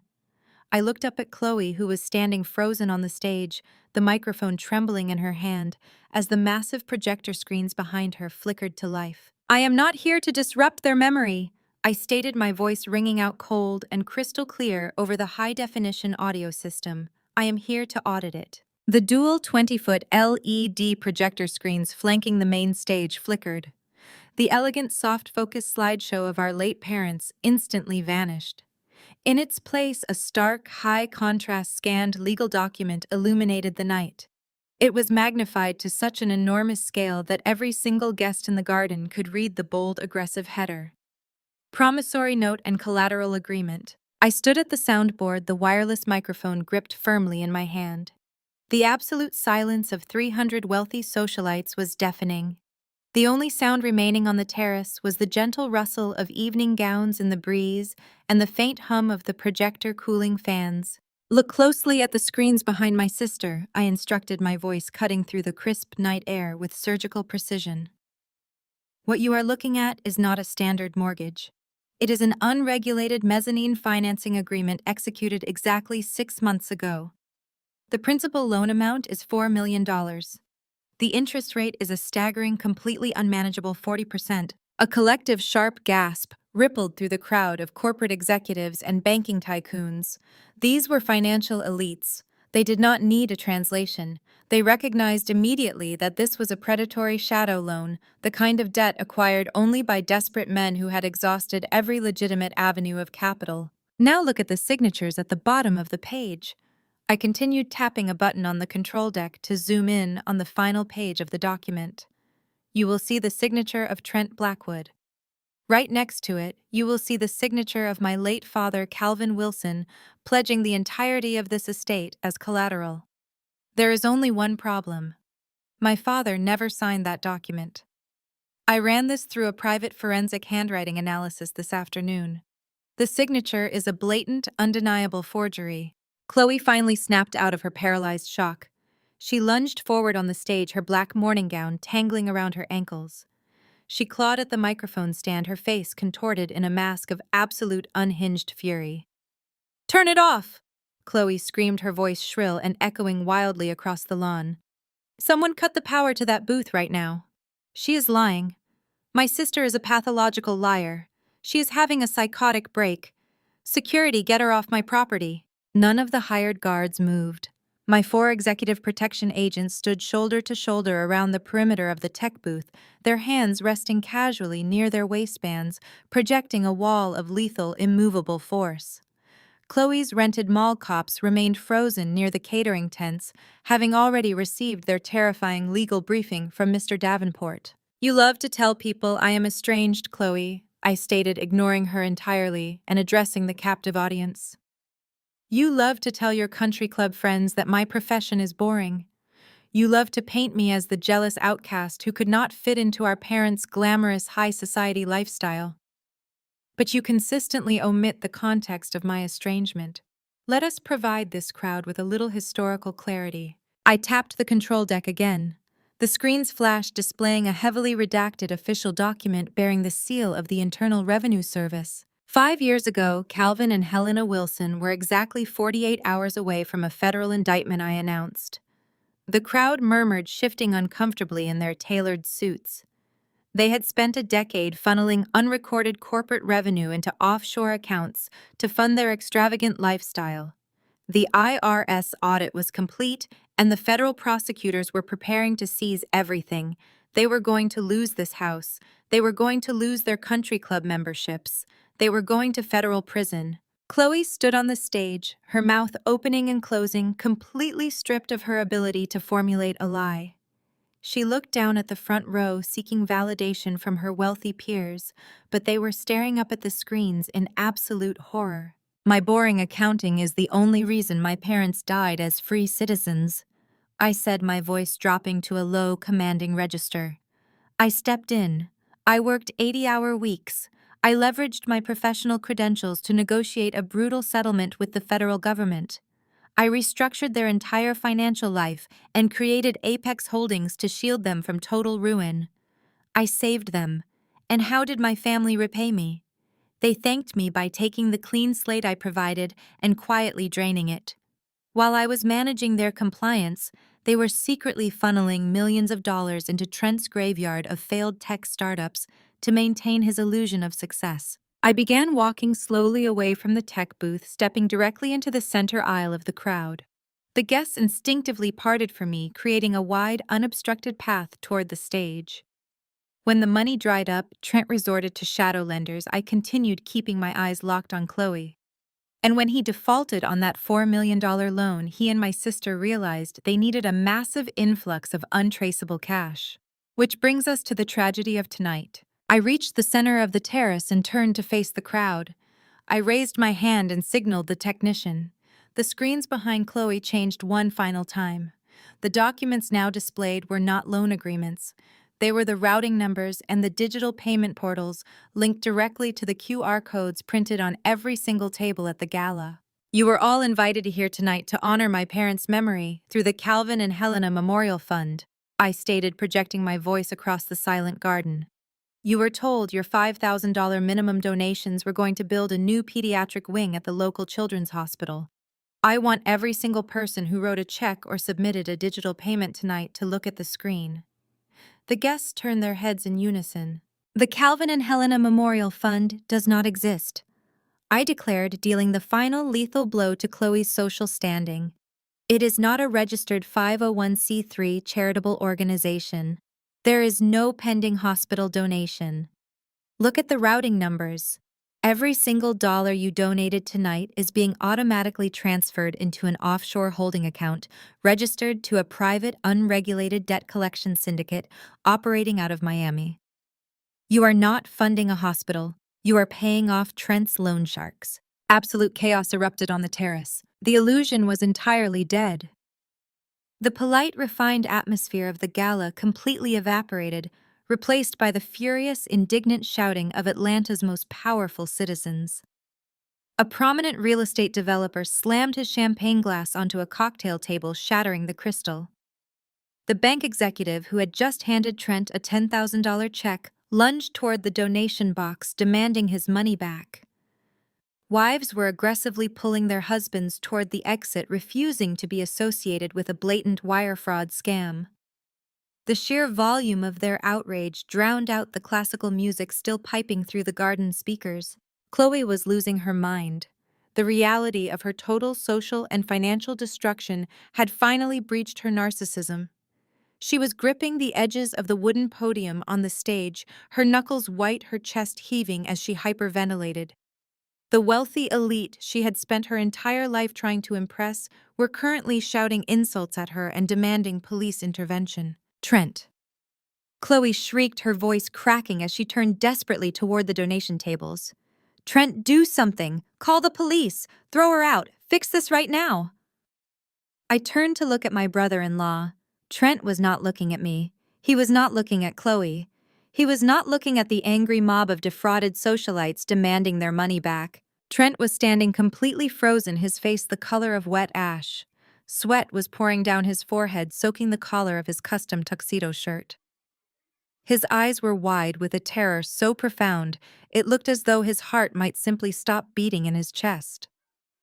He was staring directly at VIP table number 1, situated in the very front row right at the edge of the stage. 4 men sat at the table.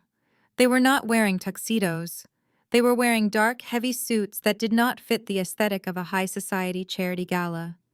They had not touched their champagne. They had not written any checks. They were simply sitting there watching the screens, watching Chloe scream, and watching Trent realize exactly who they were. They were the men from the matte black Escalades. The Miami Shadow Syndicate had not waited for a wire transfer. They had RSVP'd to the party. Chloe screamed again, oblivious to the men sitting 3 feet below her. Do something! Trent slowly raised his hands in a posture of complete surrender. He looked at the lead enforcer sitting at the table. He looked at Chloe, whose mascara was now running down her face in dark, ugly streaks. Then Trent took a step backward. He turned around, abandoned the donation box, and began quickly backing away into the shadows of the garden, leaving his wife alone on the stage to face the monsters they had invited inside. The dual 20-foot LED projector screens flanking the main stage flickered. The elegant, soft-focus slideshow of our late parents instantly vanished. In its place, a stark, high-contrast, scanned legal document illuminated the night. It was magnified to such an enormous scale that every single guest in the garden could read the bold, aggressive header. Promissory note and collateral agreement. I stood at the soundboard, the wireless microphone gripped firmly in my hand. The absolute silence of 300 wealthy socialites was deafening. The only sound remaining on the terrace was the gentle rustle of evening gowns in the breeze and the faint hum of the projector cooling fans. Look closely at the screens behind my sister, I instructed, my voice cutting through the crisp night air with surgical precision. What you are looking at is not a standard mortgage. It is an unregulated mezzanine financing agreement executed exactly 6 months ago. The principal loan amount is $4 million. The interest rate is a staggering, completely unmanageable 40%. A collective sharp gasp rippled through the crowd of corporate executives and banking tycoons. These were financial elites. They did not need a translation. They recognized immediately that this was a predatory shadow loan, the kind of debt acquired only by desperate men who had exhausted every legitimate avenue of capital. Now look at the signatures at the bottom of the page. I continued tapping a button on the control deck to zoom in on the final page of the document. You will see the signature of Trent Blackwood. Right next to it, you will see the signature of my late father, Calvin Wilson, pledging the entirety of this estate as collateral. There is only one problem. My father never signed that document. I ran this through a private forensic handwriting analysis this afternoon. The signature is a blatant, undeniable forgery. Chloe finally snapped out of her paralyzed shock. She lunged forward on the stage, her black morning gown tangling around her ankles. She clawed at the microphone stand, her face contorted in a mask of absolute, unhinged fury. "Turn it off!" Chloe screamed, her voice shrill and echoing wildly across the lawn. "Someone cut the power to that booth right now. She is lying. My sister is a pathological liar. She is having a psychotic break. Security, get her off my property." None of the hired guards moved. My 4 executive protection agents stood shoulder to shoulder around the perimeter of the tech booth, their hands resting casually near their waistbands, projecting a wall of lethal, immovable force. Chloe's rented mall cops remained frozen near the catering tents, having already received their terrifying legal briefing from Mr. Davenport. "You love to tell people I am estranged, Chloe," I stated, ignoring her entirely and addressing the captive audience. "You love to tell your country club friends that my profession is boring. You love to paint me as the jealous outcast who could not fit into our parents' glamorous high society lifestyle. But you consistently omit the context of my estrangement. Let us provide this crowd with a little historical clarity." I tapped the control deck again. The screens flashed, displaying a heavily redacted official document bearing the seal of the Internal Revenue Service. 5 years ago, Calvin and Helena Wilson were exactly 48 hours away from a federal indictment, I announced. The crowd murmured, shifting uncomfortably in their tailored suits. They had spent a decade funneling unrecorded corporate revenue into offshore accounts to fund their extravagant lifestyle. The IRS audit was complete, and the federal prosecutors were preparing to seize everything. They were going to lose this house. They were going to lose their country club memberships, They were going to federal prison. Chloe stood on the stage, her mouth opening and closing, completely stripped of her ability to formulate a lie. She looked down at the front row, seeking validation from her wealthy peers, but they were staring up at the screens in absolute horror. My boring accounting is the only reason my parents died as free citizens, I said, my voice dropping to a low, commanding register. I stepped in. I worked 80-hour weeks. I leveraged my professional credentials to negotiate a brutal settlement with the federal government. I restructured their entire financial life and created Apex Holdings to shield them from total ruin. I saved them. And how did my family repay me? They thanked me by taking the clean slate I provided and quietly draining it. While I was managing their compliance, they were secretly funneling millions of dollars into Trent's graveyard of failed tech startups to maintain his illusion of success. I began walking slowly away from the tech booth, stepping directly into the center aisle of the crowd. The guests instinctively parted from me, creating a wide, unobstructed path toward the stage. When the money dried up, Trent resorted to shadow lenders. I continued keeping my eyes locked on Chloe. And when he defaulted on that $4 million loan, he and my sister realized they needed a massive influx of untraceable cash. Which brings us to the tragedy of tonight. I reached the center of the terrace and turned to face the crowd. I raised my hand and signaled the technician. The screens behind Chloe changed one final time.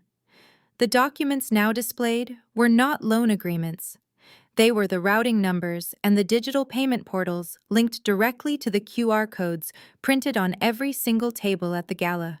You were all invited here tonight to honor my parents' memory through the Calvin and Helena Memorial Fund, I stated, projecting my voice across the silent garden. You were told your $5,000 minimum donations were going to build a new pediatric wing at the local children's hospital. I want every single person who wrote a check or submitted a digital payment tonight to look at the screen. The guests turned their heads in unison. The Calvin and Helena Memorial Fund does not exist, I declared, dealing the final lethal blow to Chloe's social standing. It is not a registered charitable organization. There is no pending hospital donation. Look at the routing numbers. Every single dollar you donated tonight is being automatically transferred into an offshore holding account registered to a private, unregulated debt collection syndicate operating out of Miami. You are not funding a hospital. You are paying off Trent's loan sharks. Absolute chaos erupted on the terrace. The illusion was entirely dead. The polite, refined atmosphere of the gala completely evaporated, replaced by the furious, indignant shouting of Atlanta's most powerful citizens. A prominent real estate developer slammed his champagne glass onto a cocktail table, shattering the crystal. The bank executive who had just handed Trent a $10,000 check lunged toward the donation box, demanding his money back. Wives were aggressively pulling their husbands toward the exit, refusing to be associated with a blatant wire fraud scam. The sheer volume of their outrage drowned out the classical music still piping through the garden speakers. Chloe was losing her mind. The reality of her total social and financial destruction had finally breached her narcissism. She was gripping the edges of the wooden podium on the stage, her knuckles white, her chest heaving as she hyperventilated. The wealthy elite she had spent her entire life trying to impress were currently shouting insults at her and demanding police intervention. Trent, Chloe shrieked, her voice cracking as she turned desperately toward the donation tables. Trent, do something. Call the police. Throw her out. Fix this right now. Trent stopped, backing away. The perimeter of the garden was lined with tall, impenetrable hedges, and the only exit path led directly past the men he owed $4 million. The lead enforcer from Miami, a man whose thick neck strained against his dark collar, slowly pushed his chair back and stood up. He did not draw a weapon. He did not need to. The sheer physical promise of violence in his posture was enough to freeze Trent dead in his tracks. Trent looked at his wife. Then he looked at the enforcer, taking a single, measured step toward the stage. The survival instinct of a coward is a spectacular thing to witness. It overrides every vow, every loyalty, and every shred of human decency. Trent realized in that exact moment that the syndicate was going to tear him apart, and his only microscopic chance of survival was to offer them a different target. Trent sprinted back up the steps of the stage. He did not go to comfort his hyperventilating wife. He lunged at her, ripping the wireless microphone straight out of her trembling hands. The feedback whined sharply over the speakers, causing several guests in the front rows to cover their ears. It was her. Trent bellowed, his voice echoing frantically across the manicured lawns. He pointed a shaking finger directly at Chloe's face. I did not want to take those loans. I did not want to leverage the house. She forced me to do it. The crowd, already reeling from the exposure of the charity scam, let out a collective, breathless gasp. Chloe's jaw dropped. She stared at the man she had proudly flaunted across every country club in Atlanta, entirely paralyzed by the sudden vicious betrayal. Trent did not stop. He was practically vibrating with terror, sweat flying from his brow as he paced the stage like a cornered rat. She spends $50,000 a month on credit cards, he screamed into the microphone, airing their absolute worst financial secrets to the most powerful people in the city. She demanded the exotic cars. She demanded the first-class trips to St. Bart's. She told me if I did not find the cash to maintain our lifestyle, she would divorce me and take half of my company. When my startups failed, she is the one who told me to forge her father's signature. She stood right next to me in the home office and watched me trace the signature onto the power of attorney documents. Liar, Chloe shrieked, lunging forward and trying to claw the microphone back from him. You absolute pathetic liar. You told me those were bridge loans. You told me your venture capital payouts were delayed. Trent shoved her back hard enough that she stumbled and nearly fell off the edge of the stage.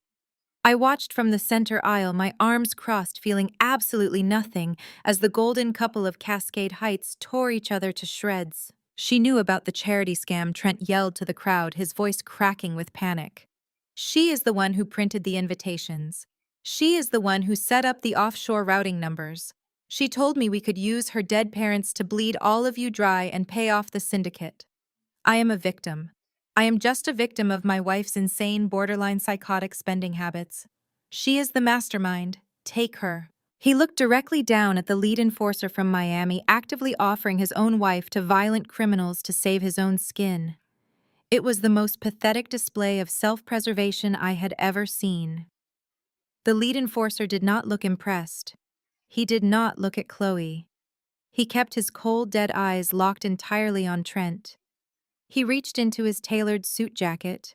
That single movement shattered Trent's fragile psyche completely. He dropped the microphone.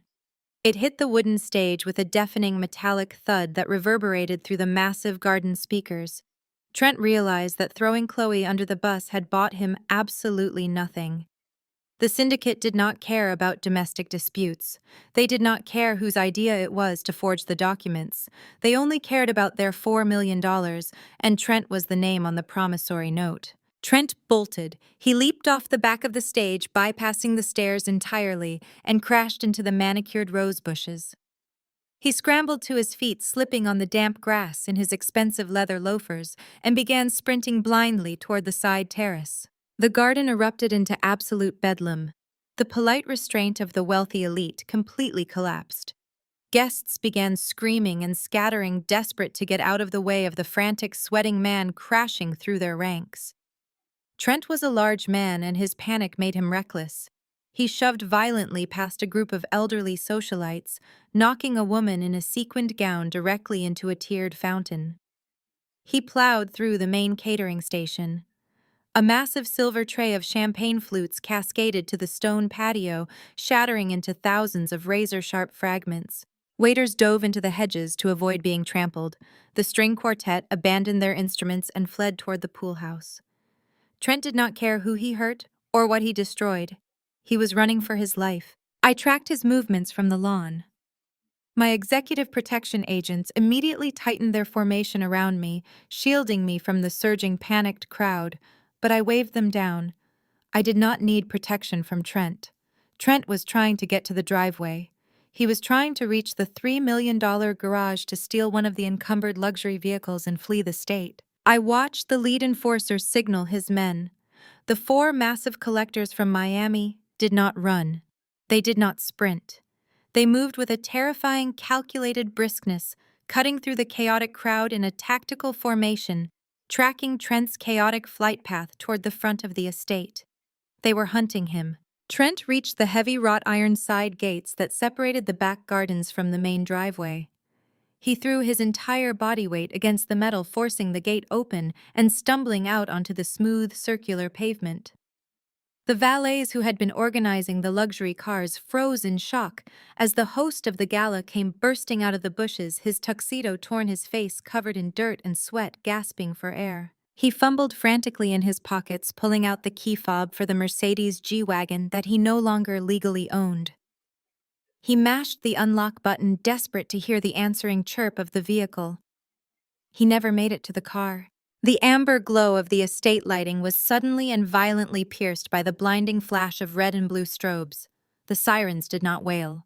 They simply chirped, twice a sharp, authoritative blast that cut through the night air and paralyzed everyone on the driveway. 4 unmarked black government sedans had silently boxed in the main driveway, completely blocking the exit. The doors flew open in perfect unison. A dozen men and women wearing tactical vests with the bright yellow acronyms of federal agencies stamped across their backs poured out of the vehicles.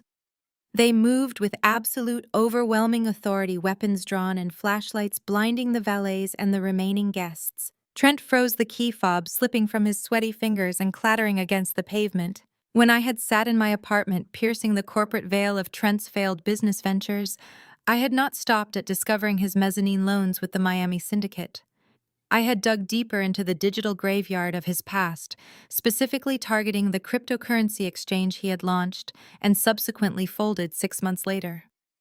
Trent had claimed to his investors that the exchange was hacked, resulting in a total loss of client funds. My forensic software had told a very different story.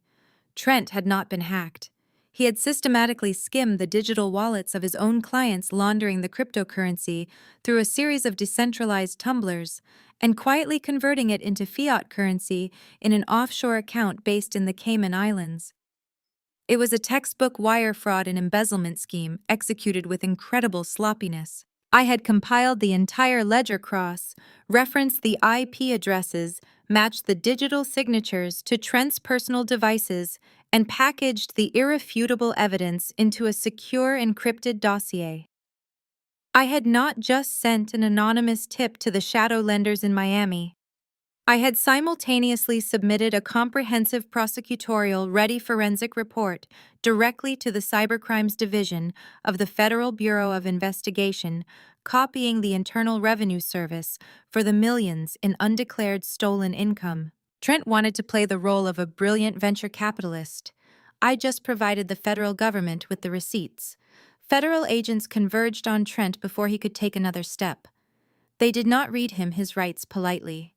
2 massive agents grabbed his arms, spinning him violently around and slamming his chest against the hood of the nearest unmarked sedan. The sound of heavy metal handcuffs ratcheting tightly around his wrists echoed sharply across the driveway. The federal agents did not gently guide Trent into the back of their vehicle.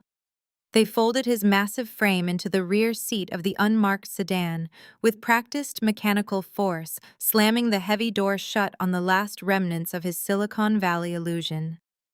The flashing red and blue lights painted the manicured trees of Cascade Heights in harsh, unforgiving strokes.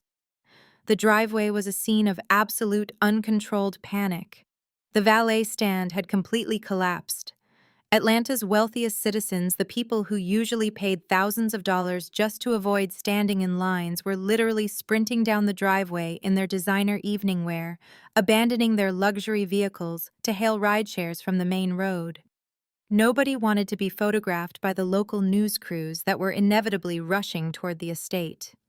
Nobody wanted their faces associated with a federal wire fraud raid. I stood motionless on the lawn, watching the social destruction unfold. The string quartet had long since fled. The catering staff stood frozen by the lavish buffet stations, staring in wide-eyed silence as the high society facade burned to the ground. Through the chaos, a figure emerged from the shadows of the grand terrace. Chloe. She looked like a ghost, haunting the ruins of her own vanity. Her black morning gown was streaked with dirt from where Trent had shoved her. Her meticulously styled hair was falling around her face in ragged strands, and her expensive mascara ran in dark rivers down her cheeks.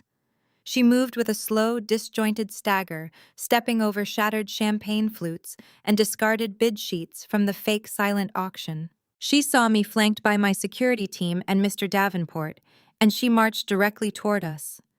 The sheer entitlement required to approach me after publicly offering my parents' memory to violent criminals was staggering. "You have to fix this," Chloe hissed, her voice a ragged, desperate rasp. Her eyes were completely unhinged, darting from my face to the federal vehicles rolling out of the front gates. "You have the $30 million, Zuri. You have the Swiss account. You need to wire the money right now.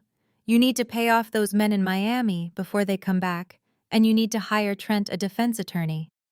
I stared at her genuinely, marveling at her absolute detachment from reality. "We are blood!" Chloe cried, stepping forward and reaching out with a trembling hand. "You cannot let them take everything. You cannot let me lose this house. It is our family legacy. You have to save me." I did not step back.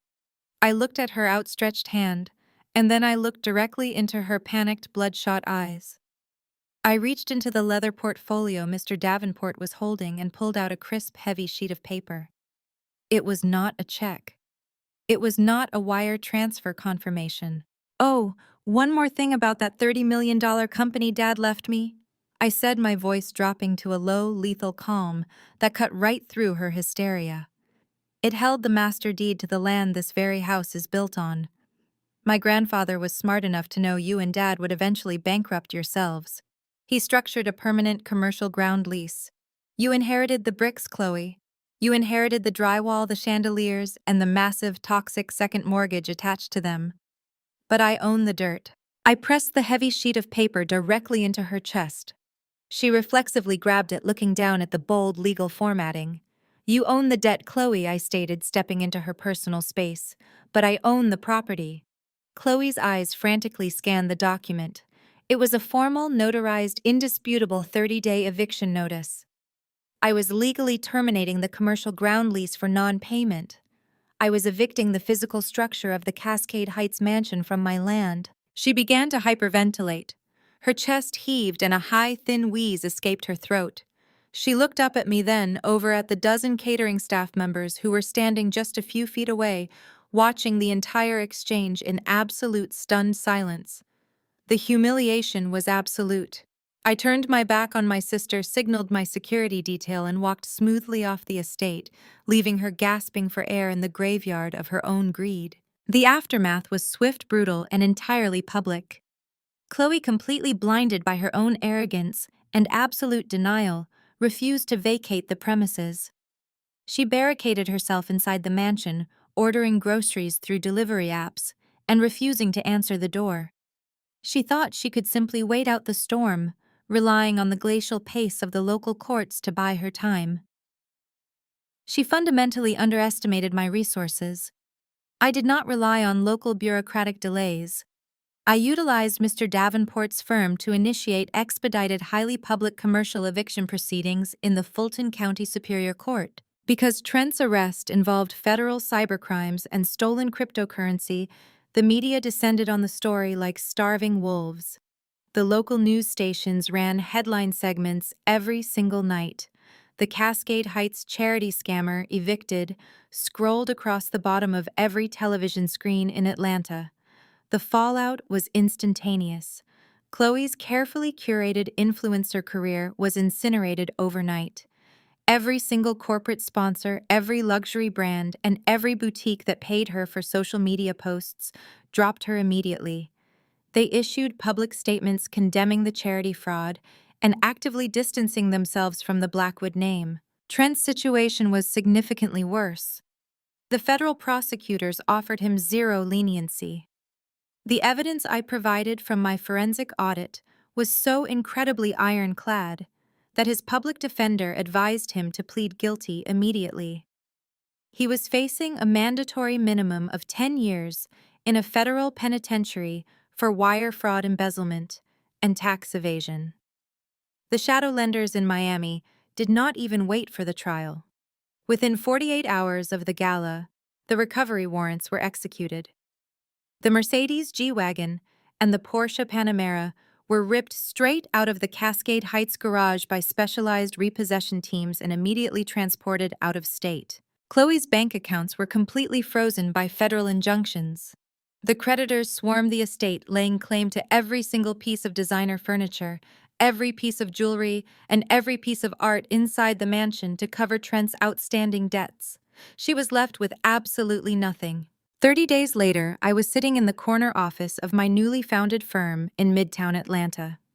I had taken the $30 million from the Swiss Blind Trust and used it as the foundational capital to launch a high-tier financial literacy and wealth management firm explicitly dedicated to empowering minority women.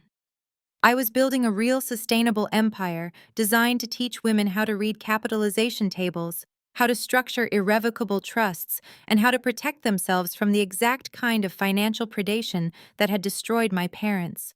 My intercom buzzed. My executive assistant's voice came through the speaker, sounding deeply uncomfortable.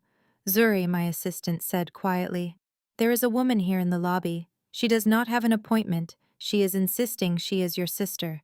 "Send her in," I replied, not looking away from the quarterly projections on my monitor. The heavy glass door to my office opened. Chloe stood in the doorway. The transformation was jarring. She was wearing cheap wrinkled sweatpants and a faded sweater. Her skin was pale, her hair was unwashed, and she carried her belongings in a reusable canvas grocery bag. The arrogant, untouchable queen of Cascade Heights was completely gone. She looked small, desperate, and entirely broken. "Zuri," Chloe whispered, her voice cracking as she stepped into the massive sunlit office. "The bank took everything. They seized the accounts. They took the clothes right out of my closet. I have nowhere to go. I just need a loan, just enough for a deposit on a studio apartment. Please, I am begging you." I leaned back in my leather ergonomic chair and looked at the woman who had spent my entire life trying to make me feel small. I looked at the woman who had thrown my belongings into the street, locked me out of my own home, and tried to steal a $30 million legacy to fund her vanity. I picked up my expensive fountain pen, tapping it gently against my mahogany desk. "You need to learn independence at some point, Chloe," I stated, my voice echoing the exact toxic phrasing she and my parents had weaponized against me for decades. "Independence is the greatest form of security." Chloe burst into tears, her face crumbling into absolute despair. I did not offer her a tissue. I did not offer her a check.